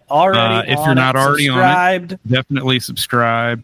Cool. They've got some pretty cool content. Going back into their archives, they talk about hooliganism and ultras and stuff, like kind of the seedier underbelly of football, especially in Europe, gambling and stuff like that. So football came to the United States relatively shortly after it was developed in England, and the United States Football Association began in 1913. USFA. USFA, USFA, the United States Football Association. They joined FIFA shortly after that. And then in 1945, they changed the name to the United States Soccer Football Association, because soccer is another term for football. Trivia time. Do you know why? I do know why. Should I say it or should I? Go ahead. Go ahead. Let us know. So I found this out, I think last year or the year before, and I was like, what is soccer? What is this? Is it because socks? No, it's not because of socks. SOCC is short for associated football clubs, because they would be an associated football club. I don't really know more than that, but I know that it got shortened from associated to ASOC to soccer club. So it was basically like calling football footy. It's just kind of a slang way to say like associated football club soccer. Yeah. So, and that was not in the U.S. That was in England. They did that. Yeah. So which blew my mind, because it's like, well, you guys don't call it soccer though. Yeah. So it was called. So the sport was originally called association football. What are they associated with? They're associated with each other. Okay. An association of footballers. They're the association, the football association in England basically became the first sanctioning governing body of the sport. Football, prior to the foundation of the FA, was played by different like house rules, basically, depending on where you were. And so, like, it became kind of difficult for a club from Northern England to go play in London with a new set of rules that they hadn't really practiced or played by before. For sure. So several teams said, we need to form an association and we need to create rules. So they did, came up with the Football Association. And you're right, soccer became short for association football. And then the British did what they love to do to Americans and be like, no, we never did that. Like it's like with the imperial system of measurement, you know, like we still use that because we were a British colony. They're like miles, you fucking inbreds. They're like, who taught you that? What is wrong with you? Why don't you use a civilized system of measurement like kilograms or stone? Which, fun fact, they still use, so even though they use metric for a lot of things in England, they do still use miles. Okay. They still use the one imperial. Example I gave is the wrong. Yeah, False start at home. False start. Well, you didn't Second know. one. So No, I didn't know. Yeah, so they do use miles, yards. Like when you're watching football, they'll talk about how many yards the guys run. Okay. So they still use imperial for distances on like official stuff, I guess. Then for like how much you and I weigh, so the mass of a person is measured in stone. Stone, yes. 1 stone is equivalent of, I believe, 26 pounds. Don't quote me on that. Okay. So I'm like, I had to like 9.5 stones. I had to look it up the other day. I had to Google it because I was looking at something, and it said, it asked for my weight in stones. I was like, I don't know what my weight in stone is. I do remember like learning a little bit about it because when I worked at the Chapel in Vegas, we did helicopter flights to the Grand Canyon. And a very important thing for a helicopter pilot to know is the weight of everybody before they take off. I would imagine. So that they can make sure that people are sitting in the correct spot for balance and all that.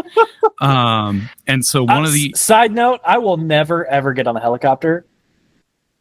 I have seen any like online discourse about helicopters inevitably is just full of helicopter pilots from the military going, yeah, don't ever fucking ride a helicopter. Like it's like you're just living on a prayer, man. Like for real. I enjoyed it. My vertigo did not enjoy it when I got back. So I ended up like I think I took 3 or 4 flights out there. No chance. Just couldn't do it. But anyway, like one of the ways that we would ask our British people to tell us their weight was by stone, because they were like, they didn't do kilograms and they didn't do pounds. Like, but some guy picked up a rock one day and was like, this is an equivalent. This is, anyway, that's a whole other side tangent to get us to where we are today. So then the United States, we started calling it soccer around like the World War II era, because by that point, American football had been developed out of the rugby union rules. And so, correct me if I'm wrong, it kind of was like at the beginning, there was like FA rules, like the English Football Association kind of developed these like set of rules in England. Laws of the game. Ooh, laws. Okay. They don't mess over there. They don't mess. So then it got dispersed, to different places, and other places started playing by those rules, including the United States. But then in the US, there was, and I think in England too, there was like this sort of rugby and soccer were kind of intertwined in a sense where this was part of why the rules came about, is because there were some teams kind of played by the rugby football rules and some teams played by like the, non-rugby football rules or whatever. Yeah. Yeah. And so they kind of branched off, and then American football branched off of rugby then? Yeah. Okay. So basically American football kind of took rugby and played it basically the same way for quite a while, until a guy named Newt Rockne thought, what if we could throw the ball forward instead of just throwing it laterally or backward? And so Newt Rockne developed the forward pass and changed the rules of rugby in America to allow for that. So then that's how American football was kind of like took off more. Newt Rockne. Newt Rockne. Do you know where he developed the forward pass? Well, I just looked it up on Wikipedia. You just looked it up? Okay. Notre Dame. Notre Dame, yep. Yes. Interesting. All right. Now I'm going to go on a whole rabbit trail on that. So I'm going to save that tab and go ahead. Keep going with your stuff. Okay. So it was the United States Soccer Football Association, and then in the 1970s, they dropped football, so it just became known as the United States Soccer Federation. Okay. And then soccer just kind of became the default term for it here in America. Okay. I think Australia also calls it soccer, for the most part. And then Canada calls it soccer because they have Canadian football as well. Which everybody loves. So yeah. Surprisingly, the United States was in the first World Cup. The men's national team was in the first FIFA World Cup in 1930, and then qualified in 1934. Okay. They did not do very well. Okay. They finished in third in 1934, which is respectable, I guess, for who we are. And then in 1950, we beat England 1-0 in a match and thought that we had conquered the world. And then we didn't really do a whole lot of anything for like 40-ish years. Until 1994, when the United States, for some unknown weird reason, launched a bid to host the World Cup and won that bid to host the World Cup. And as a condition for hosting the World Cup, the United States Soccer Federation had to basically implement a league, a professional like soccer program. No way. So yes, so up to the time of the 94 World Cup, there were like professional soccer leagues in America, but they weren't very big and they weren't very well like publicized or known about. So like probably the biggest name you've ever heard of to play soccer in America was Pele. Pele, yeah. He played in the NASL, North American Soccer League.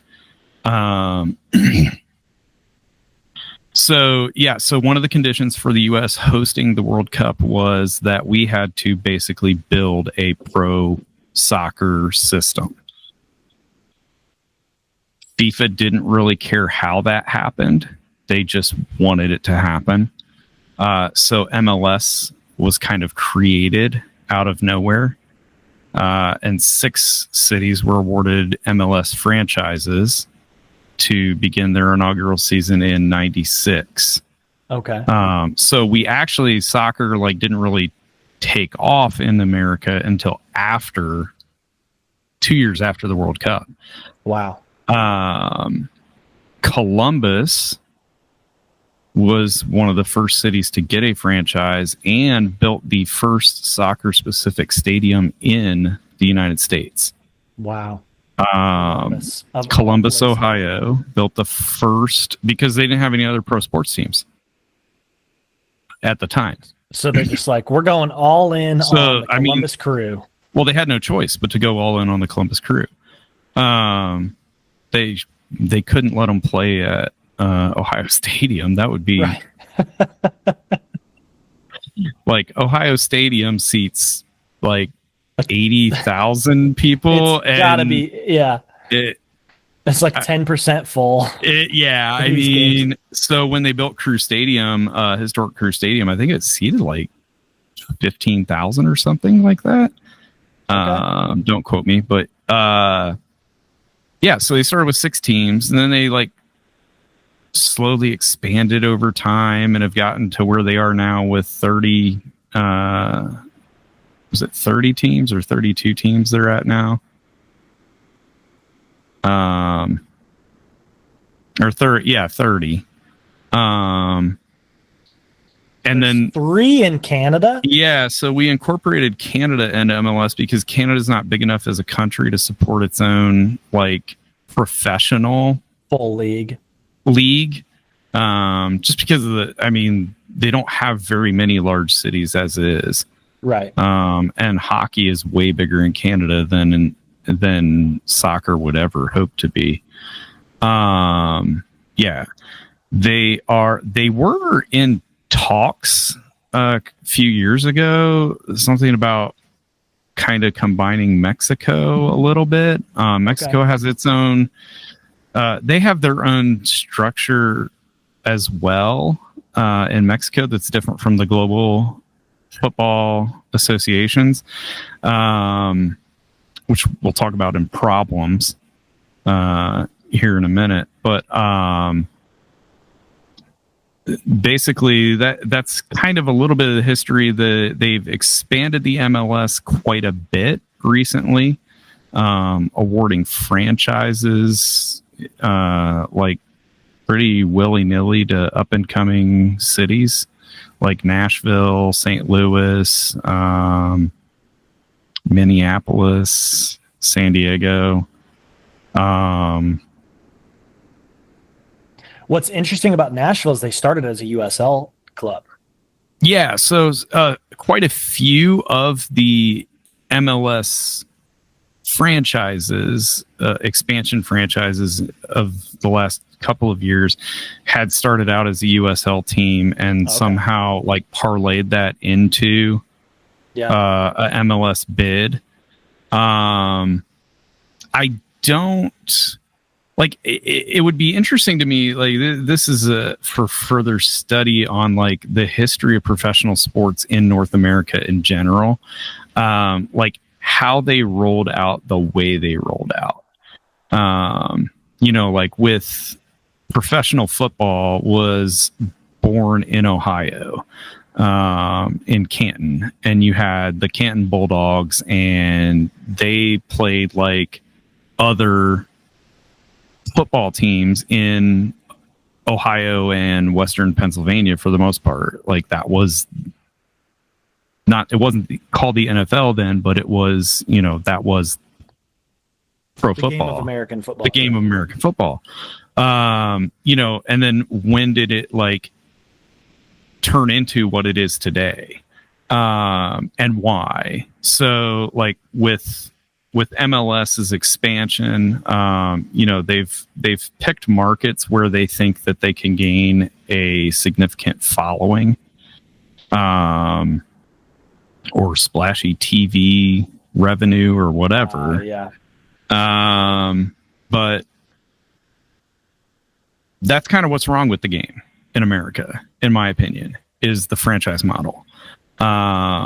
Because what you have in American soccer is you have now 27 guys who, or 30 guys, sorry, 27 Americans, 3 Canadians, who own a team in the top tier of the sport. And so what do they have to play for? Whereas in most European leagues, most European football associations use promotion relegation. So the top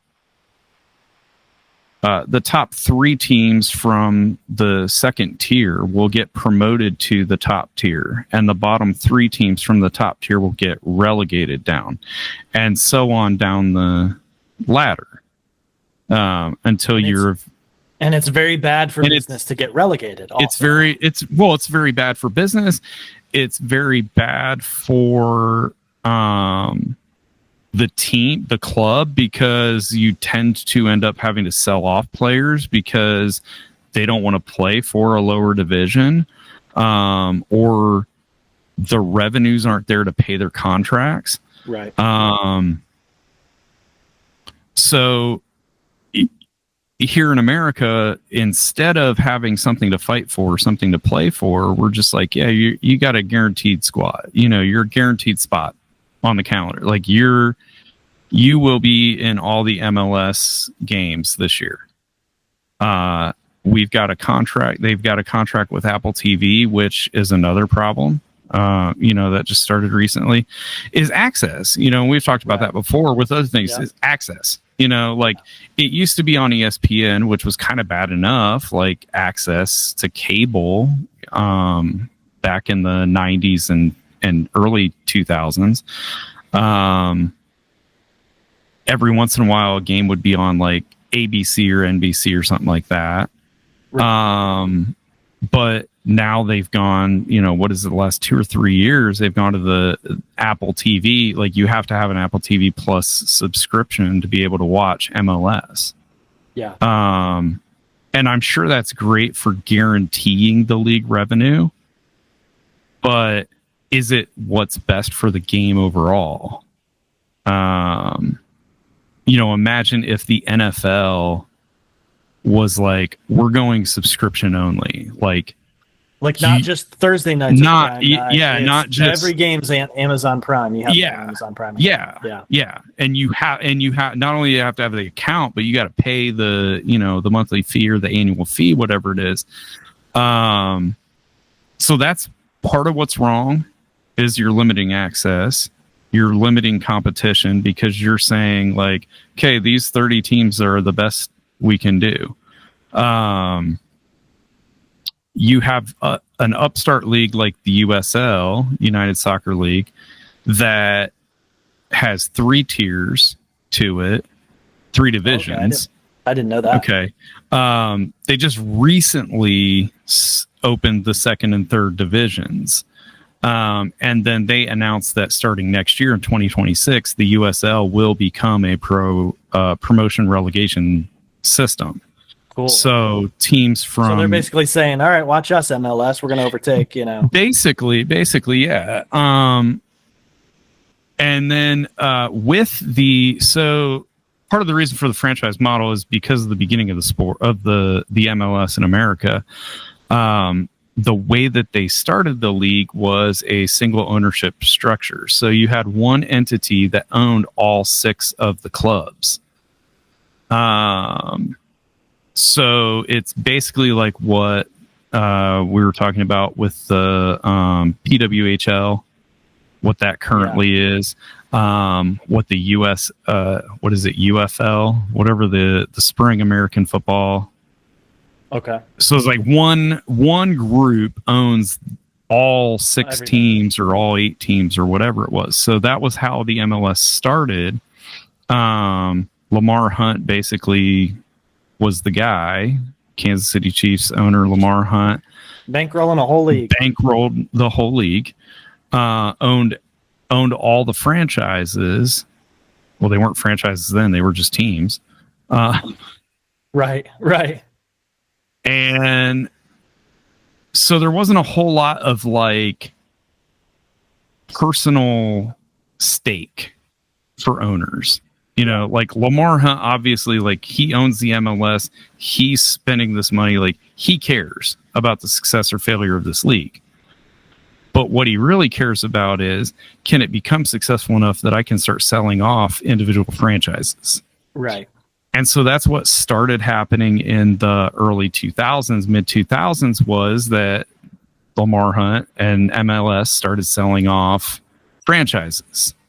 What they didn't sell off was the player contracts. So all of the player contracts are still owned by the league. How does that even work? The way that their negotiation works is that they basically have a salary cap system that limits clubs to being able to pay players a certain amount of money.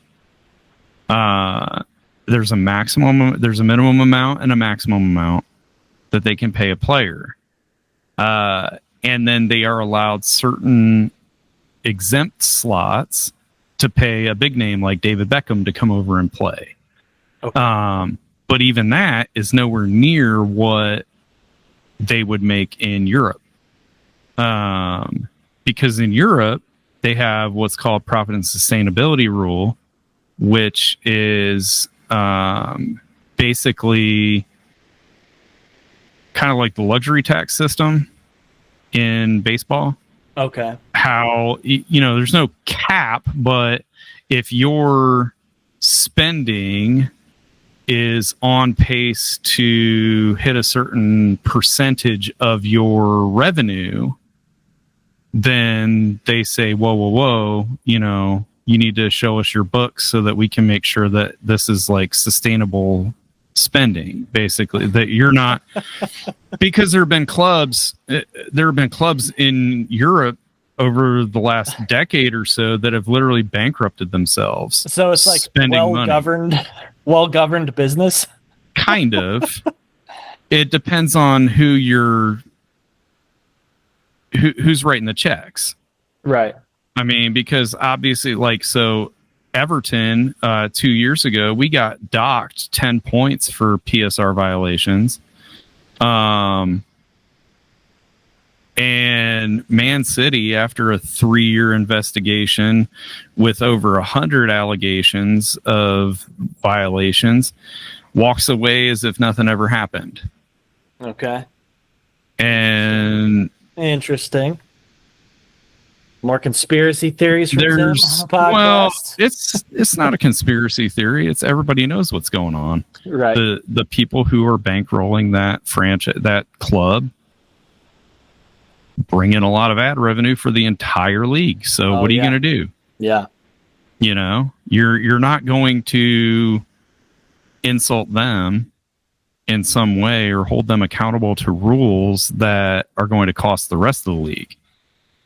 So, you slap Everton, who doesn't have the massive global backing financially. And, you say, well, it's not that we have different rules. It's just that we apply them differently in different situations, which is different rules. Right. So anyway, so the league owns the contracts and basically maxes out the amount of money a club can spend per player to an insanely low amount. Like, I can't remember what exactly it is. I have to look it up. I think it's like $1 million.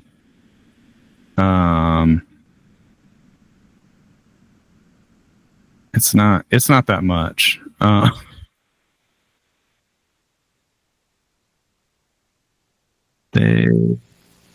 Anyway, This is like a salary, like an individual. It's like a each salary player's cap. So for it's a a salary cap that they can spend on players. There's a max that they're allowed to pay any player, and then they can get an exemption for like an international. So Messi plays in MLS now. Right. And basically the way that I knew that because I have Apple TV Plus. Yeah. So basically the way that that's working is, and the way that the Beckham deal worked, is basically the league is augmenting that salary to a comparable level of what it would be in the European market. Okay. The club is paying the maximum allowable salary of whatever it is, I want to say it's like 1.2 million or something like that. It's a ridiculously low number. Incredibly low. What they did when they brought Beckham over was they gave him a stake in the ownership. So he owned a piece of the club. He was able to get revenue based on the shirt sales and ticket sales and all that stuff.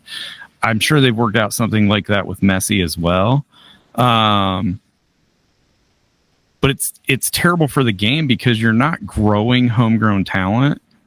You're not getting kids to want to grow up and play in the MLS. You're getting kids to want to grow up and go play in Europe where they can make money, and make a name for themselves. Right. Okay, I just looked this up, and this is the AI overview. So who knows? Who knows how good this is? It's probably pretty accurate. But it does say the up to 20 players occupying roster slots 1 through 20 count against the club's 2025 salary budget of $5,950,000. Yeah. So you're splitting under $6 million 20 ways across the maximum amount any single player's salary can count against the cap is $743,750. That's like $200,000 lower than the NHL minimum base salary. Let me look it up. NHL base salary. I think the NHL base salary is 900, 8 or 900. Sure. That's like usually. That. It's 775. Okay. But the NHL's entry level contract for rookies is a max of 950 per year. Okay. 950,000, which is typically like around like 850 to 900 is what you'll typically see rookies signed at. So if you're a rookie in the NHL, you're likely making $200,000 more per year than the top paid MLS player. That's definitely a problem. Yeah. That's absolutely a problem. Excuse me. You're never going to attract any sort of talent that way. No. And that's why I play here when I can go overseas and make fucking like buku money. And I mean, you've got guys in, league in the Bundesliga 2 or whatever, whatever Germany's second tier is, probably making more than that. Yeah, easily. So that's a big America. Yeah. They have to learn German though. Fair. Fair point. Yeah, they gotta live in Germany on that one. But so that's one of the problems. That's one of the biggest problems I have is the way that the league is managed. It's not managed as a professional league. It's managed as like I would almost liken it to a recreational league of some sort where, like if you ever look at your city parks and rec and they have like basketball teams you can sign up for, they have a maximum, like a maximum talent level basically Right. in rec league basketball. Like you're gonna have a commissioner that's goes, like, no, you're not a B gonna, player, you're an A player. You're gonna have a guy, you're gonna have a guy who basically, says he's Russell Westbrooking everybody. There is no way that you are a D tier basketballer, right. you bumped up or whatever, or bumped down, if you're trying to play out of your league. Like that's basically what it is. Triple every game. Yeah. So that's one of the problems. I don't know if there's an easy fix for that problem, because unfortunately that's how all of America's sports are run, is on the franchise model. Yeah. Like, we've chosen in this country to be okay with mediocrity to the point that we allow our best sports teams to be run like a McDonald's, where it's like, your quality's not quite up to snuff, but clean it up when the area manager comes around, and you still get to keep the arches. Yeah. Like, we're not forcing an owner to sell the franchise if they're doing stuff that's detrimental. I mean, recently the NBA has done that. Force an owner to sell. This was over a decade ago. Donald Sterling from the Clippers got caught making extremely racist comments on a recording. Okay, I remember that. Yeah. Okay, but like that's how it has to be. Like, it's not. It's a pretty that's a pretty valid reason to get forced out. I mean, it is, but it's not like you're the owner of a baseball team that is not performing well, and you are not managing the franchise well enough to make it perform better. And MLB is not coming in and making them sell. No. There are countless examples of pro sports teams in the American system that should not be run by the people who are running them. But they're allowed to continue anyway because they paid the franchise fee, and they've, like, it doesn't matter what they do. We're committed to having this team in this city, and they put up the, $2 billion for the purpose. So it's their team. If they want to run it into the ground, whatever. Well, what about the guy who does care about his product, wants to put a successful squad out there, but he's not in one of your, chosen franchise markets? Well, he's just shit out of luck. And it's kind of funny that in a country that likes to call itself this, great capitalist, let the market decide, egalitarian, meritocracy, that we're like, with pro sports, we're just like 30 guys paid to be here. They're going to be here. Yeah. Yeah. I mean, that's pretty much it. Across all industries, really. Now after we didn't learn our lesson from the Gilded Age and we're trying to redo it, so that's one of my biggest problems with MLS, is that they have no competition, they have no incentive. So like, you have teams that have no incentive to be better, right? Like, if I'm the head coach of the Houston Dynamo, and we're sitting on 0 wins this season, but I know that I'm not going to lose my spot. Like, my club isn't going to lose their spot in this league. Right. Who cares? It's also like there's not a whole lot of disincentive to expanding the league, over expanding the league, because when a new owner comes in and buys a franchise, that gets split among the current owners. So each kind of each owner within the league gets a piece of that pie, nice freshly baked pie that comes in. And who cares if it dilutes the talent pool even more, because we're not going to get relegated, but we get this nice, paycheck. So it's like, why not expand? It's like I heard it said on a hockey podcast that I listened to.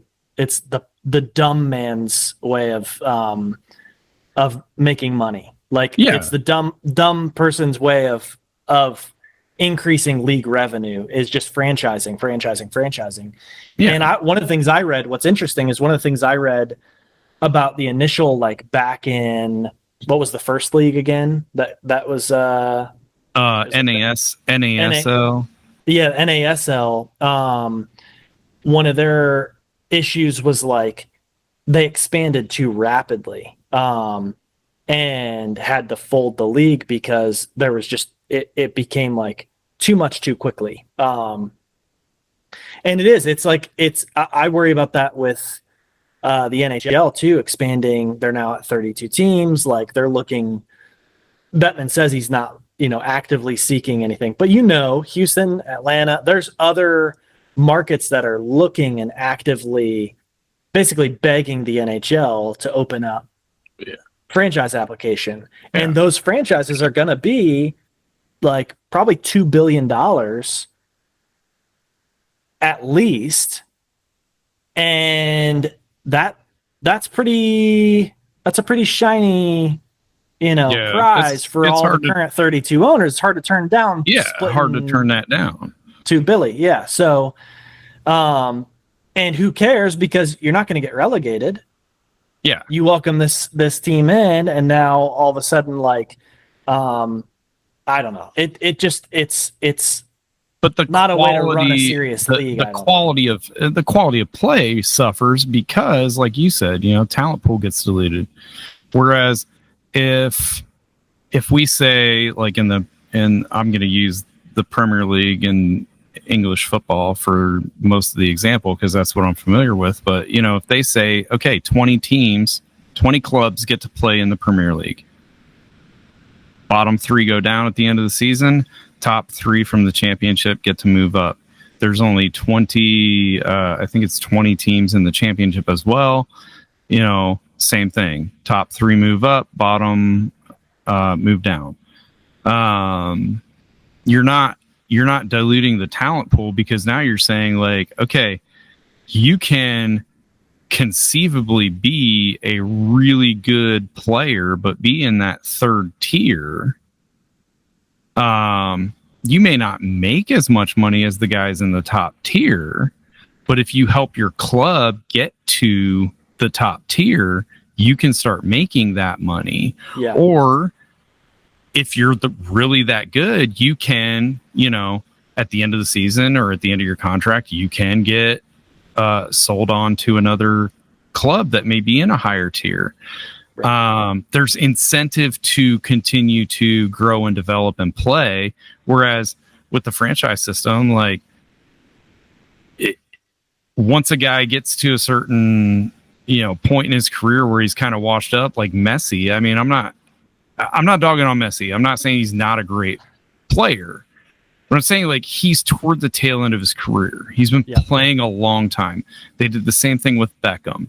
He had already been playing. I mean, he's already they did the same thing with Pele too. The New York Cosmos. The New York Cosmos. They did the same thing with Pele. It's like these guys are already past their prime and on the tail end of their career, and you're basically bringing them in not because they're a great footballer at this point, but because their name is going to sell seats and generate revenue. But then what do you do? What happened to the MLS? They brought Beckham in for, what was it, 2 or 3 seasons, whatever he was in for. He ends up finally retiring because, let's face it, you can't use your walker on the pitch, when you're playing professional football here. What happens to the league in the 15, 20 years between Beckham and now they brought in Messi? It dwindles back down. The popularity goes back down. Nobody wants, nobody's interested. Like, you're going to have local markets.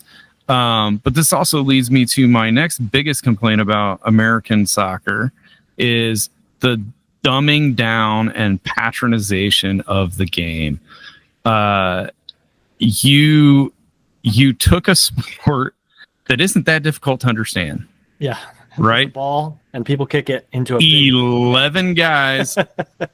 11 guys line up on each team. They kick the ball up and down the field and they try to get it into the net at the end of the pitch.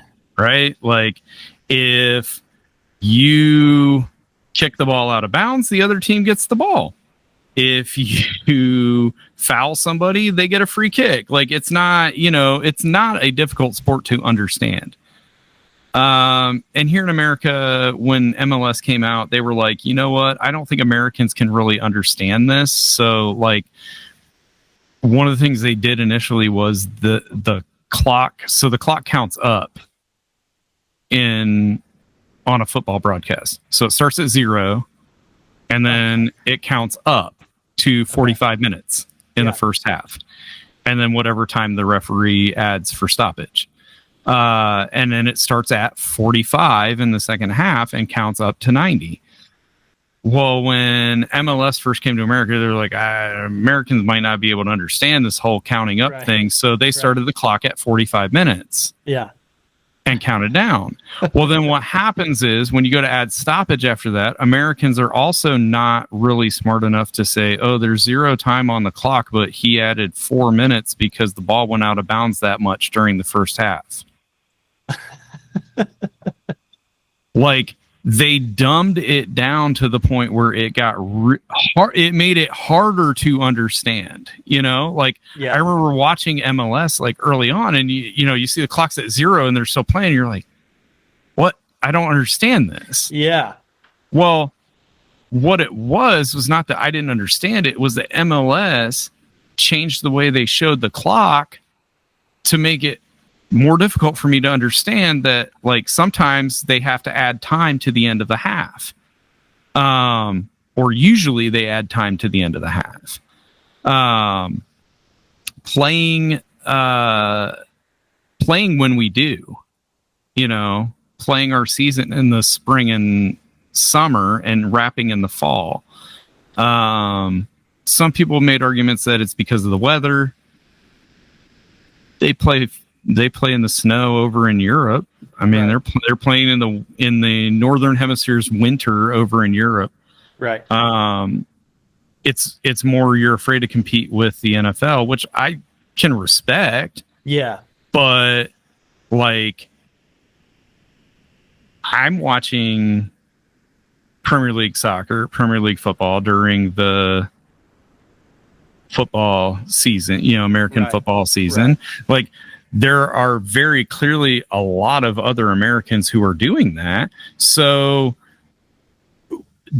are you really losing revenue? Are you really, would you really be taking that big of a hit? Maybe on the television side of things, but even then, like, I think you're going to have people who care more about soccer, want to watch soccer more than any other sport. That's what they're going to do. Right. The NHL isn't like, oh crap, we're starting halfway through the NFL season. Maybe we shouldn't. The NBA is not like, well, we're starting halfway through the NFL season. I guess we should just fold and, go to become a summer league. Like, no, it's, the weather argument may make more sense. I don't know. Yeah, because it'd be tough to have like a team in, Colorado or something. Could you have a club? Yeah, I mean, or like Buffalo, New York, where it's always 4 feet of snow. I can kind of understand that, but even like taking a break or something, like the way it works everywhere else is they take international breaks. So that they'll take a break during different months in the season for players who need to play for their national team to go play for their national team. But what hurts us here is that the World Cup always takes place in the summer. And so when you're trying to run your MLS, your professional series in the summer and the World Cup comes around every 4 years, what do you have to do? You take a month off. And your players are going, some of them are going to play for their national teams. You know, a lot of them are not, because the level of competition in MLS is just not there. Because these are the guys accepting $734,000 a year. Yeah. I mean, yeah, like, so you're already shutting it down. So that's part of the dumbing down, is the way the clock management type of thing. Excuse me, the way that a champion is determined in MLS is nothing like how football's done the rest of the world, where you play all of your games in the season, and whoever has the most points based on wins that season is the champion. Here in MLS, they were like, Americans would never understand that, you know, you just you play 38 games and whoever's got the most points wins the trophy. We've got to have a playoff system. I am one of those Americans, because it's still confusing to me. Like, do they really? Are you sure you guys don't have playoffs over there? Are you sure you're not just joshing me, and you actually are having playoffs and you're not telling me about it? No, they have tournaments for the best teams. They have federation tournaments. You know, like, so. Like, if you want to watch playoff football in Europe, you can watch playoff football. You just have to go to watch like in England, they have the FA Cup, which is the Football Association. It's basically a tournament for all of the clubs in England, you know, in the Football Association. So you could technically like win FA Cup and get relegated out of the Premier League or something like that. You could. Okay. Or you could be in the championship, which is the second tier, and win the FA Cup and not get promoted. I mean, okay. I don't know that it happens, because Man City buys the FA Cup every year, and I don't think that they're willing to let it go soon. I wonder if that's sort of a piece of a relic of the meritocracy ideal that you're talking about earlier, with, you know, American culture wanting like the Cinderella type story. Like we all want the, you know, obviously it's got to be a cutoff somewhere. Only certain teams make the playoffs, but like the idea that you can suck, or you can be pretty mediocre most of the season, make the playoffs, and win it all. But is that a meritocracy? Is that a meritocracy if you're resetting the points? If you're saying like, okay, whatever you did up till now doesn't matter, because if you win, you know, like in the NFL, for example, like the Steelers in 2005 were a 6th seed, wild card, barely snuck in the playoffs, and end up winning the Super Bowl. Is that a meritocracy? Or is that a participation trophy, and then they got on a hot streak and got lucky? Because I mean, I would say did they best deserve teams in the league is pretty worthy of having your name. But did they deserve to even trophy? But did they even deserve to be in the tournament to begin with? I mean, you know, like that's where I think it's like, okay, so you won, you know, you scored 70 points during the regular season. You know, I'll say it feels a little anticlimactic to me. So like, you win the whole season, but it's like it could be sewn up, you know, 3 games to go, and you're sort of like, all right, well, cool. It can be. I mean, but there's still other stuff to watch for. I mean, you've got like, I think what makes promotion and relegation so exciting is that, like, okay, so yeah, Liverpool may have sewn up the championship with 2 or 3 games to go, or more than that this year. I think, I can't remember.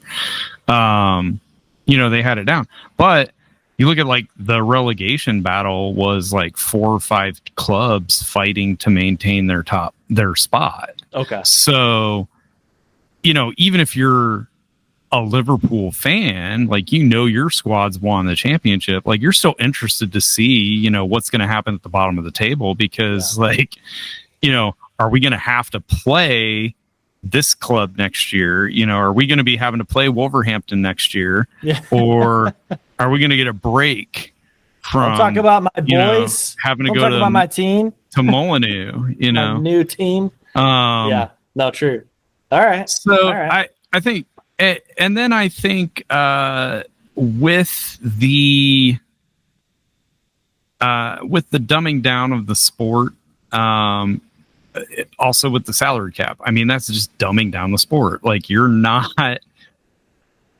allowing a club to say, we want to be really competitive. We want to bring in the best players. So we made, you know, they can look at their revenue sheet and say, you know, we sold $4 million in tickets last year. Our shirt sponsors are, you know, we have shirt sponsorships that total, you know, $8 million. We've got stadium revenues. We've got all this and that and the other. And they could say, hey, we're going to go out and we're going to try to sign a guy for, you know, 3 or 4 million this year. See, I like that. I really like that system as a sort of alternative to like just having no salary cap at all. Because I think that's one of the big things too with the NHL since they've implemented the salary cap. It's really had a major effect on player salaries, just in general, because they can only make a certain amount of money. And so you'll have teams that spend, you know, up to their, whatever it is, 20%, I think is the maximum any player can have. Toward the cap. Yeah. Toward the cap. Yeah. But you go on the other side of it and say, okay, well, abolish the salary cap and all the players get to make a lot more money. Sure.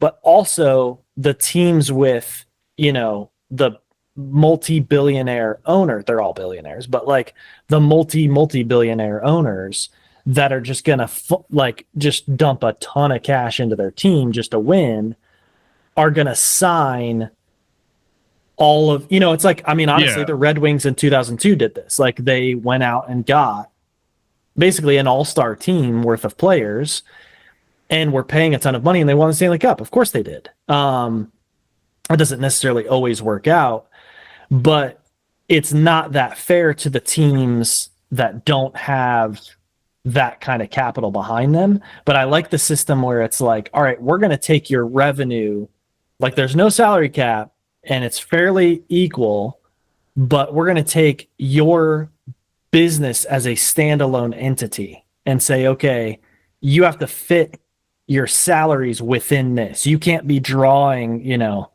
dark Saudi money in here or whatever it is. Because, like you've got to make it work within this business. And so there's incentive then for the teams to go, okay, we want to sell out every game. We want to get, you know, we want to make good sponsorship deals. We want to like drive. It becomes more of, it incentivizes building a fan base and a culture around your team, like doing real marketing and stuff like that. Yeah. So I think those are some of the things that are wrong with American soccer. Can it be fixed? I think we'll see what happens in the next, like, maybe 50 years. I don't know if I'll personally see it. But I think 44, I don't know. Yeah, 94, you never know. I think one of the things that we're seeing recently is that you have American investors and American sports owners buying clubs in Europe. Yeah. Where their promotion and relegation system is in effect, where, you know, they very well could buy a top flight club that is in, you know, tier 2 or 3 within the next few years. And so they've got an incentive to keep that investment where it is. You know, you're not going to buy a Serie A team in Italy, their top tier, you know, and then like, oh crap, we got relegated. Now I got to fight my way back up. Like, you're going to do what you can to keep that club in that division. So I think like when MLS first started, there was a lot of like, well, Americans owners don't have the appetite for risk. Like, what is capitalism without risk, first of all? So, like, they got to where they were as billionaires. Well, most of them inherited, but whatever. Yeah. You know, but lying, cheating, stealing. Okay, you're right. Okay, never mind. I don't think there's much terrible appetite example. for risk. No appetite for risk. Risking other people's money and labor capital. Well, and that's what it is. But you know, so there is more appetite for risk brewing among American sports owners. It's because they have so much fucking money they can do it. It's probably that, but also I think they see the amount of money, the potential that there is. Yeah. You know, that's when you see over in Germany, you know, Bundesliga revenues or whatever they are, you know, and I picked Premier League because of access. Okay, that's why I have a favorite Premier League club. That's why I watch Premier League, is because I have access to it. Like, first of all, and you speak the language that the that's part of the access. That's part of the access, right? Yeah. Like, first of all, I can watch the matches at a reasonable time on a network, like a reasonable price platform. Second of all, the language. Yeah, like if the Italian Serie A was, even if they were broadcast here in America somewhere where we could see them, like they would have to have English language announcers, or I wouldn't, you know, like I wouldn't have much of a clue of what was going on other than what I was seeing on the field. So, but that's not to say those other leagues aren't, you know, they're killing it too. You know, football's big business in Europe. So I think, I mean, it could be fixed. I think what MLS has to get open to is promotion relegation, though, in order to fix it, because that's the way that you will develop culture and fan bases. Is when they're not guaranteed something, they're going to fight harder for it. The fans are going to want it more. Get rid of the silly playoff system where you basically say, like, okay, well, you won the supporter shield because you were the best. It's kind of like hockey where you get the presidents, but it doesn't matter.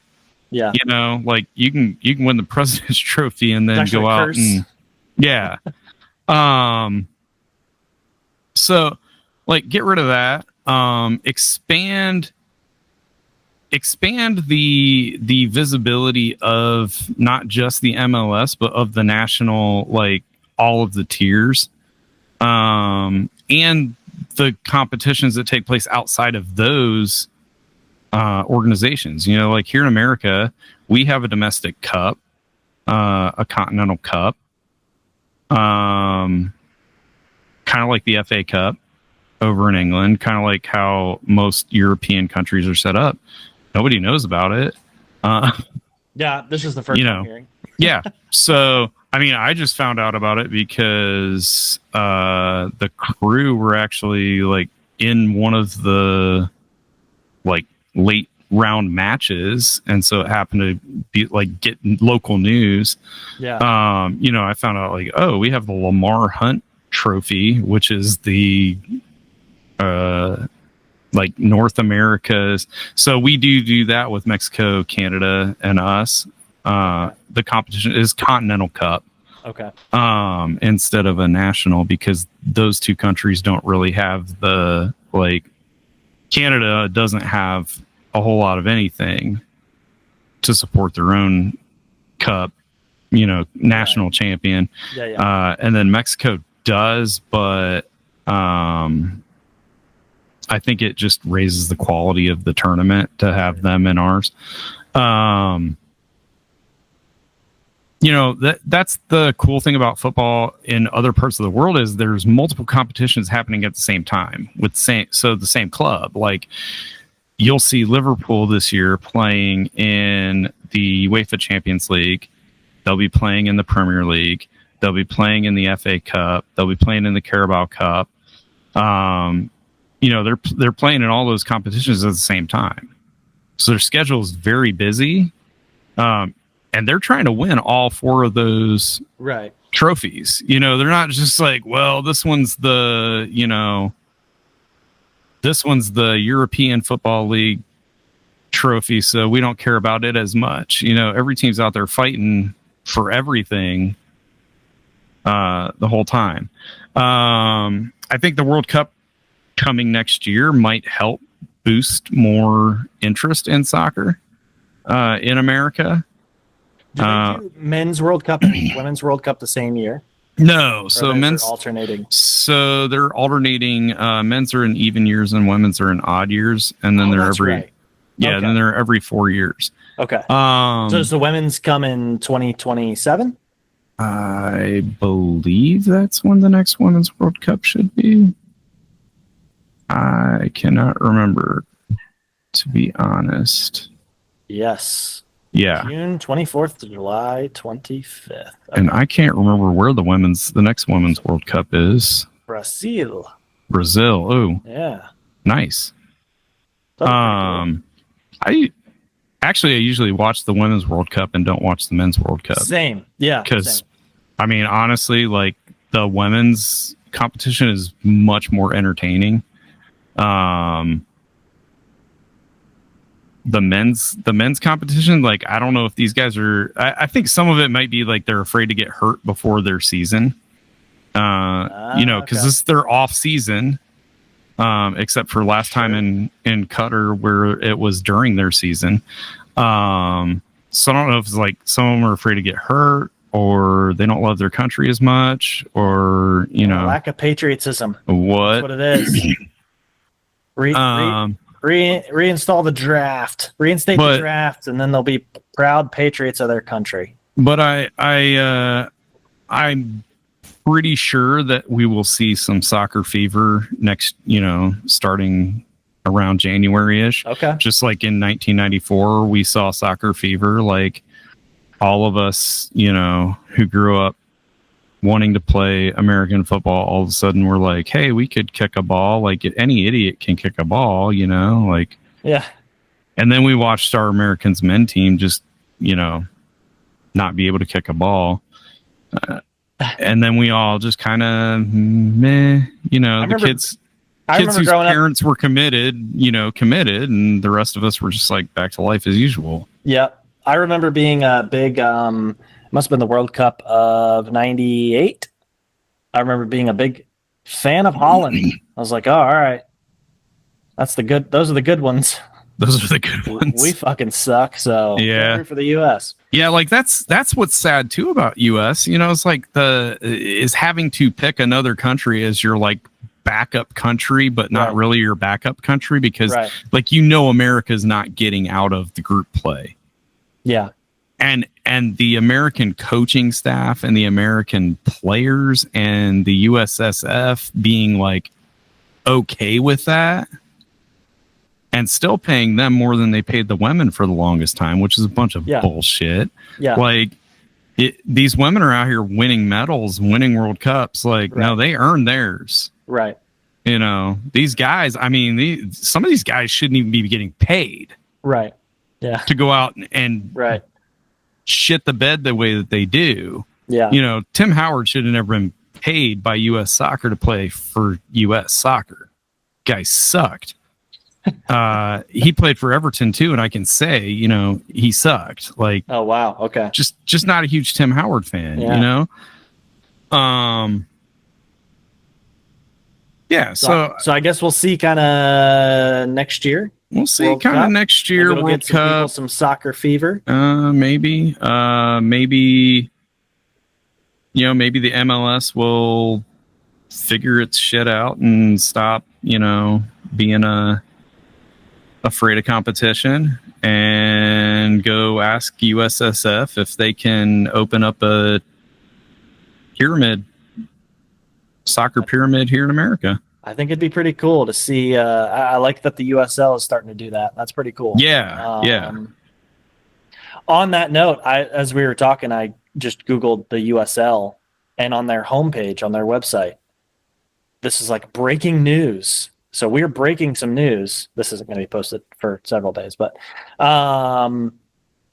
Detroit City FC announces new home to be named Alumni 5 Field, releases renderings. This looks like a sick-ass stadium.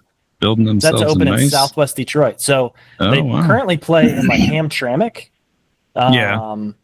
And they play at just kind of this field. Like it's just a field basically. It's like an old I've seen their games. Okay. Yeah. So this stadium looks real sick. They got fans though. Oh yeah. They got fans that show out. They really do. Like you'll be out and you'll see a lot of shirts and jerseys and stuff out. So that's my Western Hemisphere team, Detroit City FC, the Rouge. So yeah. We'll see. Maybe they'll open up some promotion relegation. They'll get into the MLS. Probably prefer them being in the USL. I don't know. Probably. Yeah. So anyways. All right. Well, we'll see. So I guess that takes us to our 2-minute warning. Warning, yeah. That is usually we allocate more than 2 minutes, but 2-minute warning. It's toward the end here. Well, once we see the 2-minute warning, we know there's 30 minutes left of football games. Yeah, exactly. Yeah, in American football, that clock is counting down because America. Because it's America. And then it gets to 2 minutes, and we have to take an obligatory television timeout to show you beer ads and boner pills. Yeah. And remind you that you need to place your bet in the next, 30 seconds. Oh, that's right. You're going to be out. You can't forget about the betting. And if you haven't talked to your doctor about whatever drug we're advertising, you need to do that as well. And then we come back from the commercial. They'll take 2 snaps, and then a coach will call timeout. And guess what we got to do? Commercial. All of that right over again. Same commercials. Yeah, that's right. This timeout brought to you by... So speaking of beer and boner pills, we've got a new segment tonight. I don't know if I'm going to have to cut that part too. We've got a new segment that we're going to start with the 2-minute warning. Like we said at the beginning, no more worst thing we ate this week. Yeah. We're just eating too good. We're just eating good. Tim's over there eating his $350 steaks every week. So we're going to start with locker room talk. If you guys don't understand the reference there, go back to 2015 with our now once again current president, before he was elected the first time, trying to excuse some pretty disgusting conversation as, this is locker room talk. This is just the boys shooting the shit. This is just what happens. This is how we just chat. This is just how we have normal conversation. And I'll be honest, I've been in a lot of locker rooms, Tim, as a teenager, as an adult. There's some pretty shitty stuff said, generally. There is some, the locker room is kind of a void of, whatever. I've never heard anything quite to that level. Have you? No. Honestly, I think it depends on, what locker room you're in. Are you is it a team only locker room? Maybe you get a little more comfortable with the things you're saying in a team only locker room, where it's the same set of guys all the time. My experience with that was still that nobody ever said anything quite so vile. And then like in the general athletic club environment, it's mostly trying to like keep your eyes down so that you don't see something you can't unsee. And not a whole lot of talking, because there's a lot of things you don't want to see that are there, like not a whole lot of eye contact going on. Yeah, and especially depending on what time of day you go. Like the earlier in the morning you go, the guys that are there earlier in the morning, some of them are a little too comfortable. Yes. Oh yes. And so you're just trying to not, see a geriatric body. Yeah. That does not in any way resemble a Renaissance sculpture. I'm not here to body shame. I'm not not body shaming. I'm just saying, needless to say, I've never had a conversation in a locker room that involved like me just doing things to people because I felt like it, or because I'm me. Because of course, I'm, nobody's ever looked at me and been like, man, I wish that guy would, Yeah. So we're reclaiming the term locker room talk. And this is gonna be a segment where we talk to the boys. we're gonna just all right, maybe the girls need to hear it too. So we thought we'd follow up on last week's segment when we talked about the hockey candidate case, and we mentioned consent, and we did talk about how consent is not filming a video of your sexual partner after the fact. Yeah.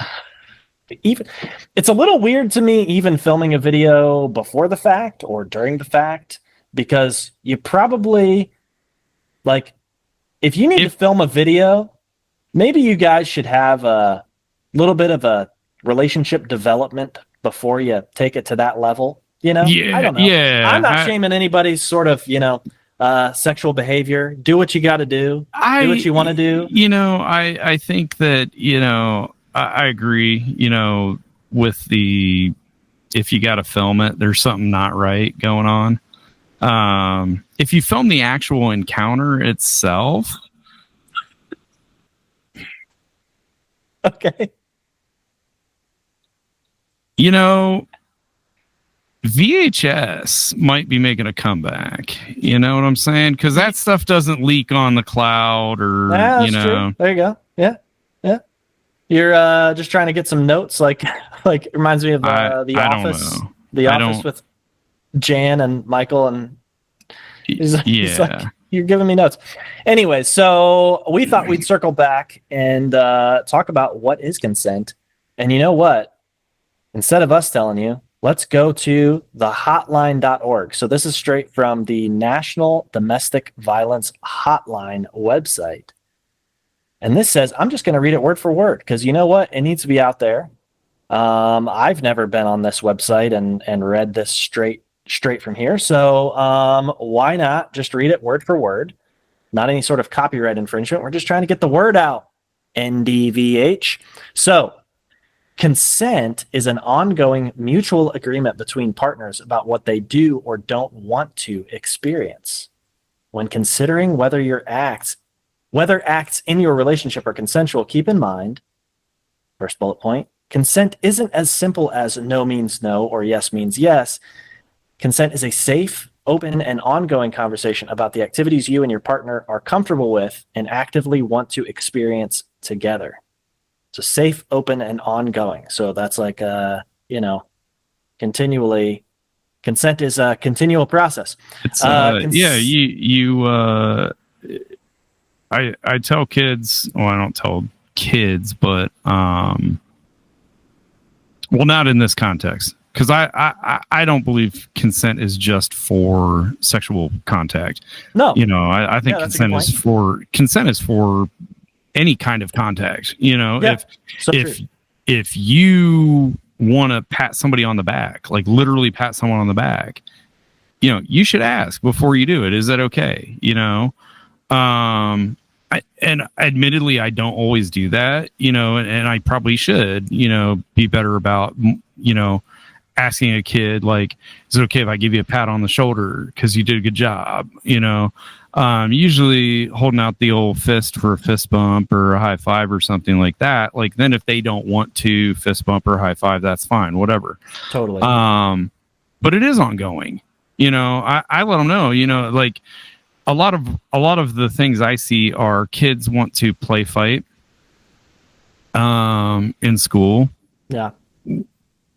And they're not brothers or cousins, so I really don't understand it. Like, why are you like, you play fight with your family. You don't play fight with your friends at school. Like, that's just stupid. But what happens is somebody you don't know in a concrete sidewalk. What happens though is it starts out as play and then it ends up like somebody's not having a good time anymore. Right. And they want it to stop. And they're trying to make their wishes known, stop, I don't want to do this anymore.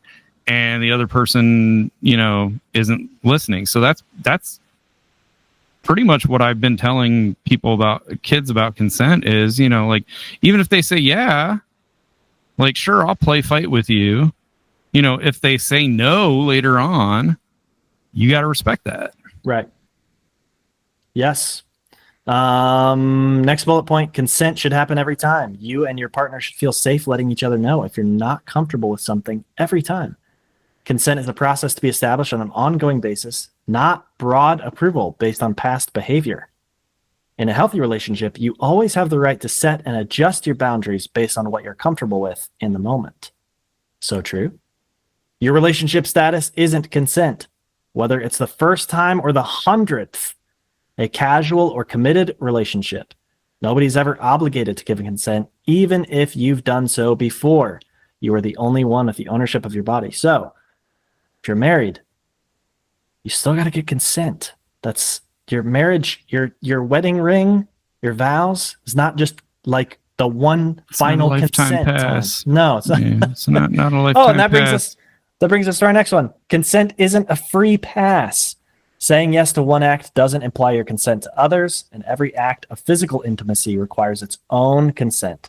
If you feel uncomfortable in the moment, you always have the right to stop, even if you previously agreed. All right?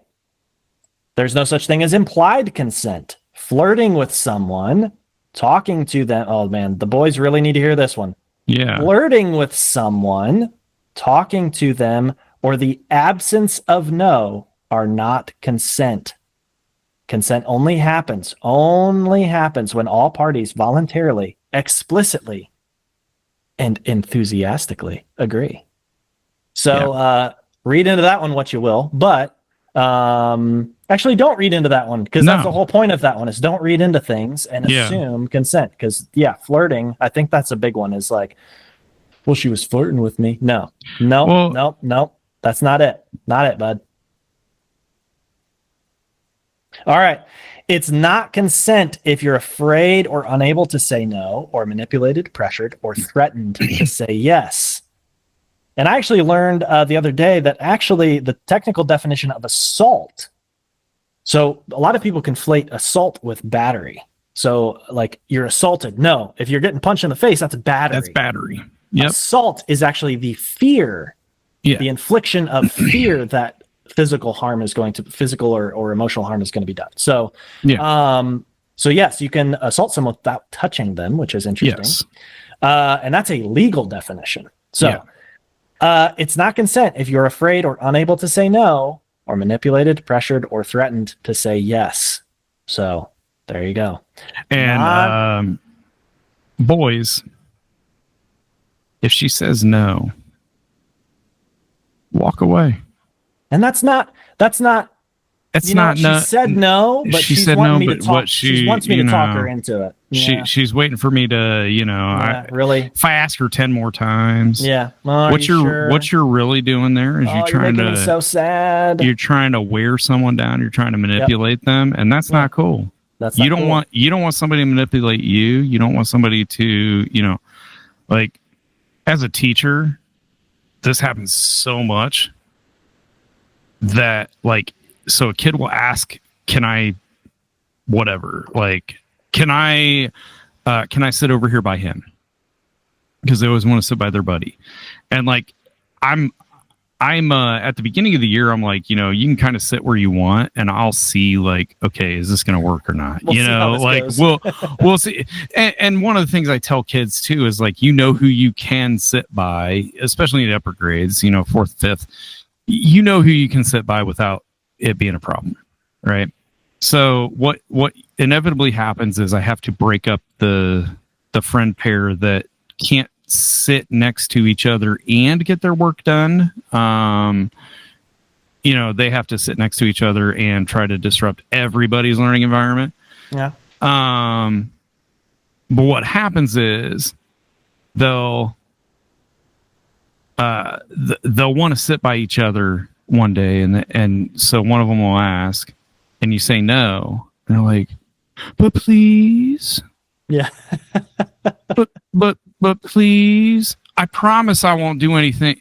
It's like, you're negotiating, you're bargaining, you're like, that is not that is not how you get someone to change their mind from no to yes. In fact, with me, that's a way that you get me to just keep saying no. Or my favorite teacher move is, I've already discussed this with you. Sit down. Yeah. and I just ignore it. I mean, like you know, you can't bug someone or pressure someone or try to bargain with someone to get them to say, okay, you can do blah blah blah. Yeah. Yeah. Not how it works. I use that line a lot with Andrew's. We've already discussed this. I've already answered that question. Yeah. I'm taking no further questions at this time. Let me read the rest of that one. So it's not consent if you're afraid or unable to say no, or manipulated pressure threatening to say yes. It's also not consent if you or your partner are unable to give consent, including if you're asleep, unconscious, or under inebriated. the influence of substances like alcohol, some prescription medications, and other drugs. So non-consent means stop. If anyone involved isn't consenting, then what's happening is or could be rape, sexual assault, or abuse. So, all right, just know that. My 2 cents is, you know what? Like I said, I'm not going to judge anybody's sexual behavior. You're free to do what you want as a consenting adult, but you got to be a little extra careful if you're not doing this with somebody that you know and trust. If this is kind of you just met somebody, you're swiping on the apps, and you're just meeting up with somebody, and you have a little snack with them, and then you're going back home. That's a recipe for disaster, is all I'm gonna say. No judgment if that's your whole thing, but you are opening a door for there's got to be trust, and you got to understand each other, and it's a messy situation in more ways than one. All right. So, anything else on locker room talk, Tim, or should we close out the locker room? I think we should close that up. I think we pretty much said all that needs to be said on that. All right. So visit us again. Locker room talk. Good chat, boys. All right. Yeah. So it's time for Mr. M's life lesson. I'm very interested in this one. Oh man. Okay. What? Yeah. No. You never had an eye exam? 2020, baby. Are you sure?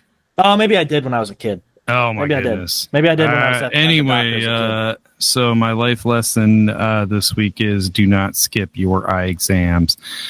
You should at minimum be having an eye exam every other year. Every other year. Okay. Every other year.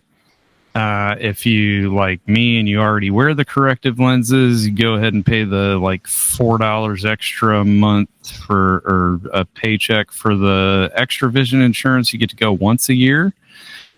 Make sure you schedule that. Make sure you go. And if you need new lenses, you get them. Okay. What happens if you don't? And so what happens if you don't is your vision starts to go a little fuzzy. You're having a hard time seeing things. Maybe one day you're in a Walmart in a rural community that you've never been in, and you need to use the restroom, and that women's sign looked like a men's sign when I went in there. Oh man. And I thought it was funny there was no urinals, but whatever. I just needed to wash my hands anyway, so it wasn't a big deal, you know? Yeah. And then on my way out, this woman's walking in, and I said, this is the men's room. Like, very confidently. You had the audacity to correct the woman. Confidently said, come on. This is the men's room. And she said, are you sure about that? Oh, hell yeah.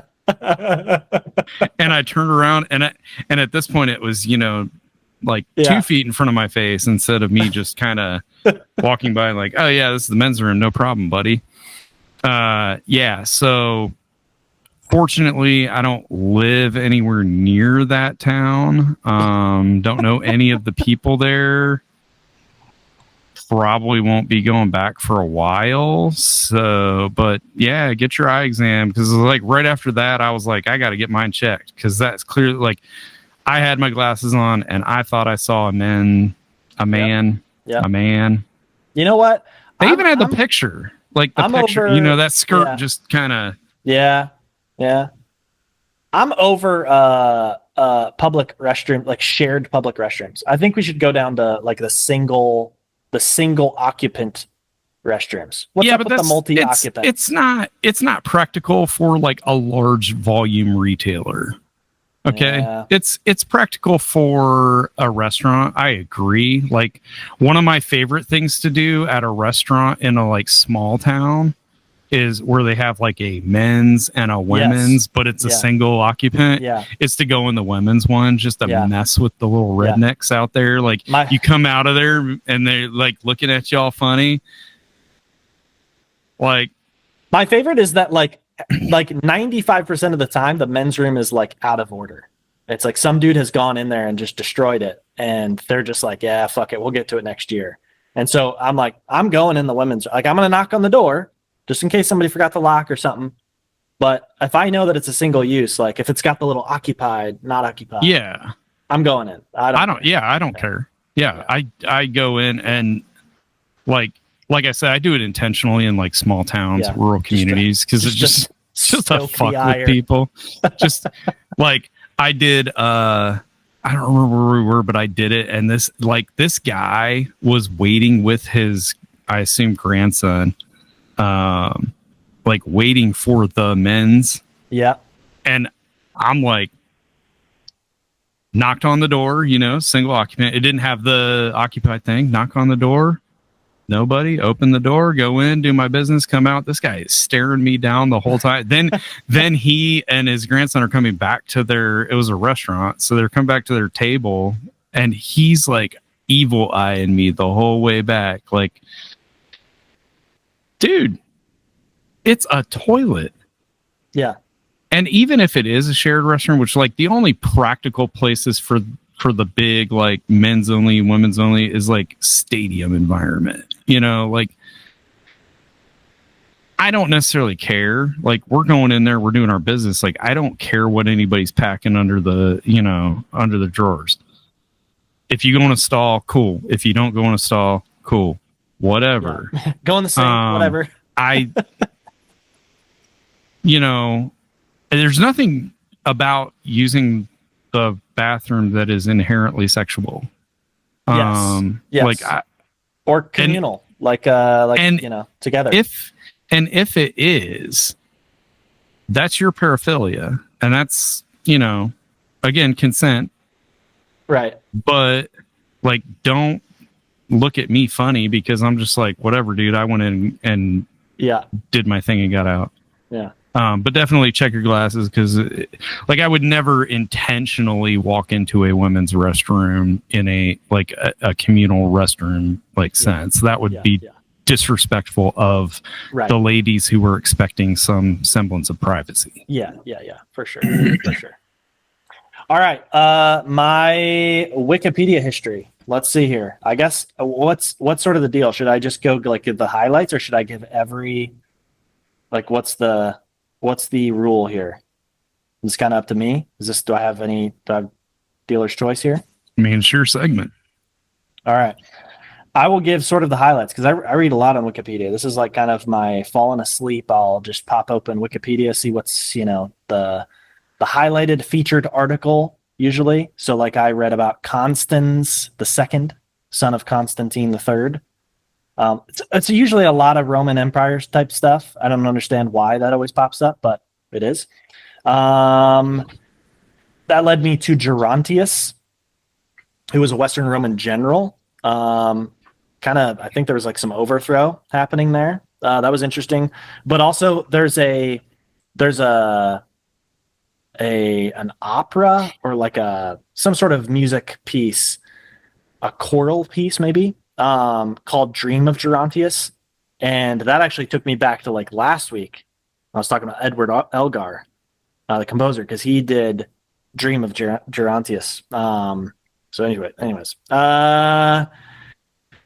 Sydney Sweeney's on here. I just wanted to see what is the fuss. I've never seen her in anything. I don't know what the big hype is, to be honest with you. I saw that there was some controversy over her jean ads, and everybody was like, "Oh my gosh, she's a Nazi." And I was like, I think it's just a jeans ad. I think she was talking about she's got blue eyes and there's blue jeans. I think the dumbest possible solution is what usually is the case. I think what happened there was the selective outrage culture that we live in. Like, which is cancel culture adjacent, where it's like we don't give people the benefit of the doubt, and like some people don't deserve the benefit of the doubt, right? Like, oh, for sure, Christy Nome, you don't get the benefit of the doubt. No. I'm sorry, girl. No. Basically, MAGA doesn't get the benefit of the doubt. Yeah. Okay, we know you mean what you mean. Yeah. Whatever. But when we're looking into advertising on like the microaggression scale, like I just it's like a few years back when this got co-opted by it's like, and like nobody fucking knew that, nobody knew that except for like the 18 4chan Nazis on 4chan and the one liberal reporter who was like, oh my god, that's what it means. So I'm like, oh, this is awesome, and everybody's like, you fucking racist piece of shit. And then a kid is playing the circle game and gets caught on camera, and it's oh, he's a racist, he's a Nazi, he should never be allowed. Let's dox him, let's fucking get him kicked out of chess club. I knew, I knew that was a joke going on, but I mean, come on, like, I'm not gonna let them ruin something that hasn't meant that ever. Right. Yeah. I think we got to be a little less outraged, a little more selective. Yeah. Yeah. But yeah, I mean, I could kind of see, blonde hair, blue eye, gorgeous girl, saying she's got perfect genes. Yeah. I could kind of see it. Yeah. But when they're like showing her butt in those blue jeans on the screen, you kind of know what jeans they're referring to. So right. Maybe use a little discretion next time, Democrats. So on Thursday, for some reason, the word fuck, the Wikipedia article fuck, English language profanity, was just in one of the, top read articles. I was like, all right, let me read about the word fuck. I don't know. Okay. That led me to a Supreme Court case, Cohen versus California, 1971 Supreme Court case, which Cohen had worn this shirt that I think said like "fuck the draft" or something like that. It was like during Vietnam, and a cop arrested him because, of course, he did. And he like sued, and it was awesome. He won, and it was so basically like there was like, no, you don't have a right to like not see the word fuck. Like, he's got the First Amendment right to put the word fuck on his shirt. So if you want to wear a shirt that just says fuck, you've got a Supreme Court precedent for that. But George Carlin says it, and it gets played on the radio, and he's not allowed to say it anymore. Well, that's good old capitalism, though. No, that was a Supreme Court case as well. Oh, really? Okay. Well, I haven't been to that article. Okay. So that kind of led me to the Hays Code. That led me to MASH, which I didn't know was a movie in addition to the TV show. I knew it was a TV show, but it's apparently a movie. Yeah. The next day, oh boy, I went down a rabbit trail on this one. Okay. All right. So I was looking into movies. I think this is when I was looking. I've been trying to watch through the best original screenplay winners and nominees and best adapted screenplay winners and nominees. Okay. And so I've been looking through the lists on those articles. So I was looking at like Reservoir Dogs, just trying to see what these movies are about. Tangerine, which was shot on iPhones, which is pretty cool. Room with a View, The Body, which is a Stephen King novella. The Last Emperor, which I put in my watch list on HBO Max. Forrest Gump, which was actually a novel before it was a movie. Did not know that either. It has a sequel too. So learn that. Yes, I did. I saw that too. Yeah. I've read the sequel. It was pretty interesting. Pretty interesting. So, Thin Red Line, which was a 1998 war movie by Terrence Malick. I brought this up before we started the show. Terrence Malick, like, made a couple of movies, Badlands and Days of Heaven, back in the 70s. and then just like dipped the fuck out. He was like, literally disappeared. Like people could not find him, did not know where he was, did not know what he was up to. 20 years later, he just pops up with 1998's The Thin Red Line. And then he's like, I'm back, baby. And he just starts making all of these movies. And so he has just been on this tear of making a ton of movies since then, including one I told you, Tree of Life, which is a really good one. And I like his style of like cinematography and stuff like that. Obviously, as a cinematographer, but it's just a bunch of movies from then. It's like Cider House Rules, The Insider, Traffic, Chocolat, Crouching Tiger, Hidden Dragon. Then I looked up Ang Lee, Shrek, which was apparently a picture book before it was the movie Shrek, which is hilarious. I've seen the picture book at our library, and I was like, oh, somebody made like a picture book about the movie. No, the book came first. The book came first. William Golding. Then we got in here. We got into it. I saw The Pianist, and that movie was directed by Roman Polanski. Oh, and I was like, "What's this? What's you the did not get in. Oh, you got into it. Oh, yes, I got into it. Okay, Roman Polanski. Okay, first of all, pretty fucked up. Okay, he was convicted of having sex with a minor, a 13-year-old girl, in, I want to say, in France, in like the 1970s. He was convicted of this. Like a court ruled, yes, you fucking did this. Yep. He still was making movies after this. Like they were, like Hollywood was still, like you talk about cancel culture going, running amok. They needed a little more cancel culture back then. Like, what are you doing working with this guy? So, this is after, I'm pretty sure this is after his wife was murdered in the Manson family murders. Mm-hmm. And all of this is way after when he was like 4 or 6, some like really young. He was born in Poland, and his family actually moved from Poland to, I want to say France, somewhere in Western Europe, and then moved back to Poland in like 1937 or 38. Just before Hitler invades. Talk about a bad time to move. Yeah, no shit. And so they moved back, and his parents are sent to concentration camps. He's sent to concentration camp, survives that whole ordeal. His dad survived, and they like eventually found each other, whatever. And dude, like, what a like tortured life for sure. Absolutely does not excuse the crimes, the just disgusting crimes, but wild to me just to like read all of that. Just very, very tragic. His whole, experience with all of that.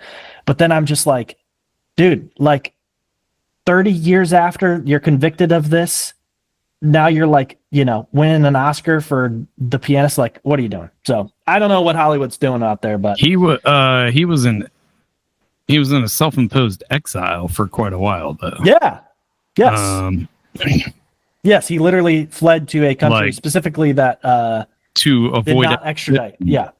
Yes. So yeah. And there was some talk when he was nominated for that award, like he might not. They were worried that he wasn't going to come because he thought it would be entrapment, basically, like they were setting a trap. The FBI's like, make him win this award. He comes no, nominate him so he has to come to the award ceremony, and then we'll just arrest him at the award ceremony. Like that's what he thought, so he wasn't going to come. Wow. Yeah. Wow. Yeah. All right. Well, that was probably the most crazy one that I got into. But then I was looking at all kinds of stuff. I don't know, the Haverford College, Haverford, Pennsylvania. It's apparently like a really old Quaker school, kind of in the same, founded in the same time frame as like the Ivy League schools, but just didn't become an Ivy League school. I don't know what the deal is with that. The show Candid Camera started as a radio program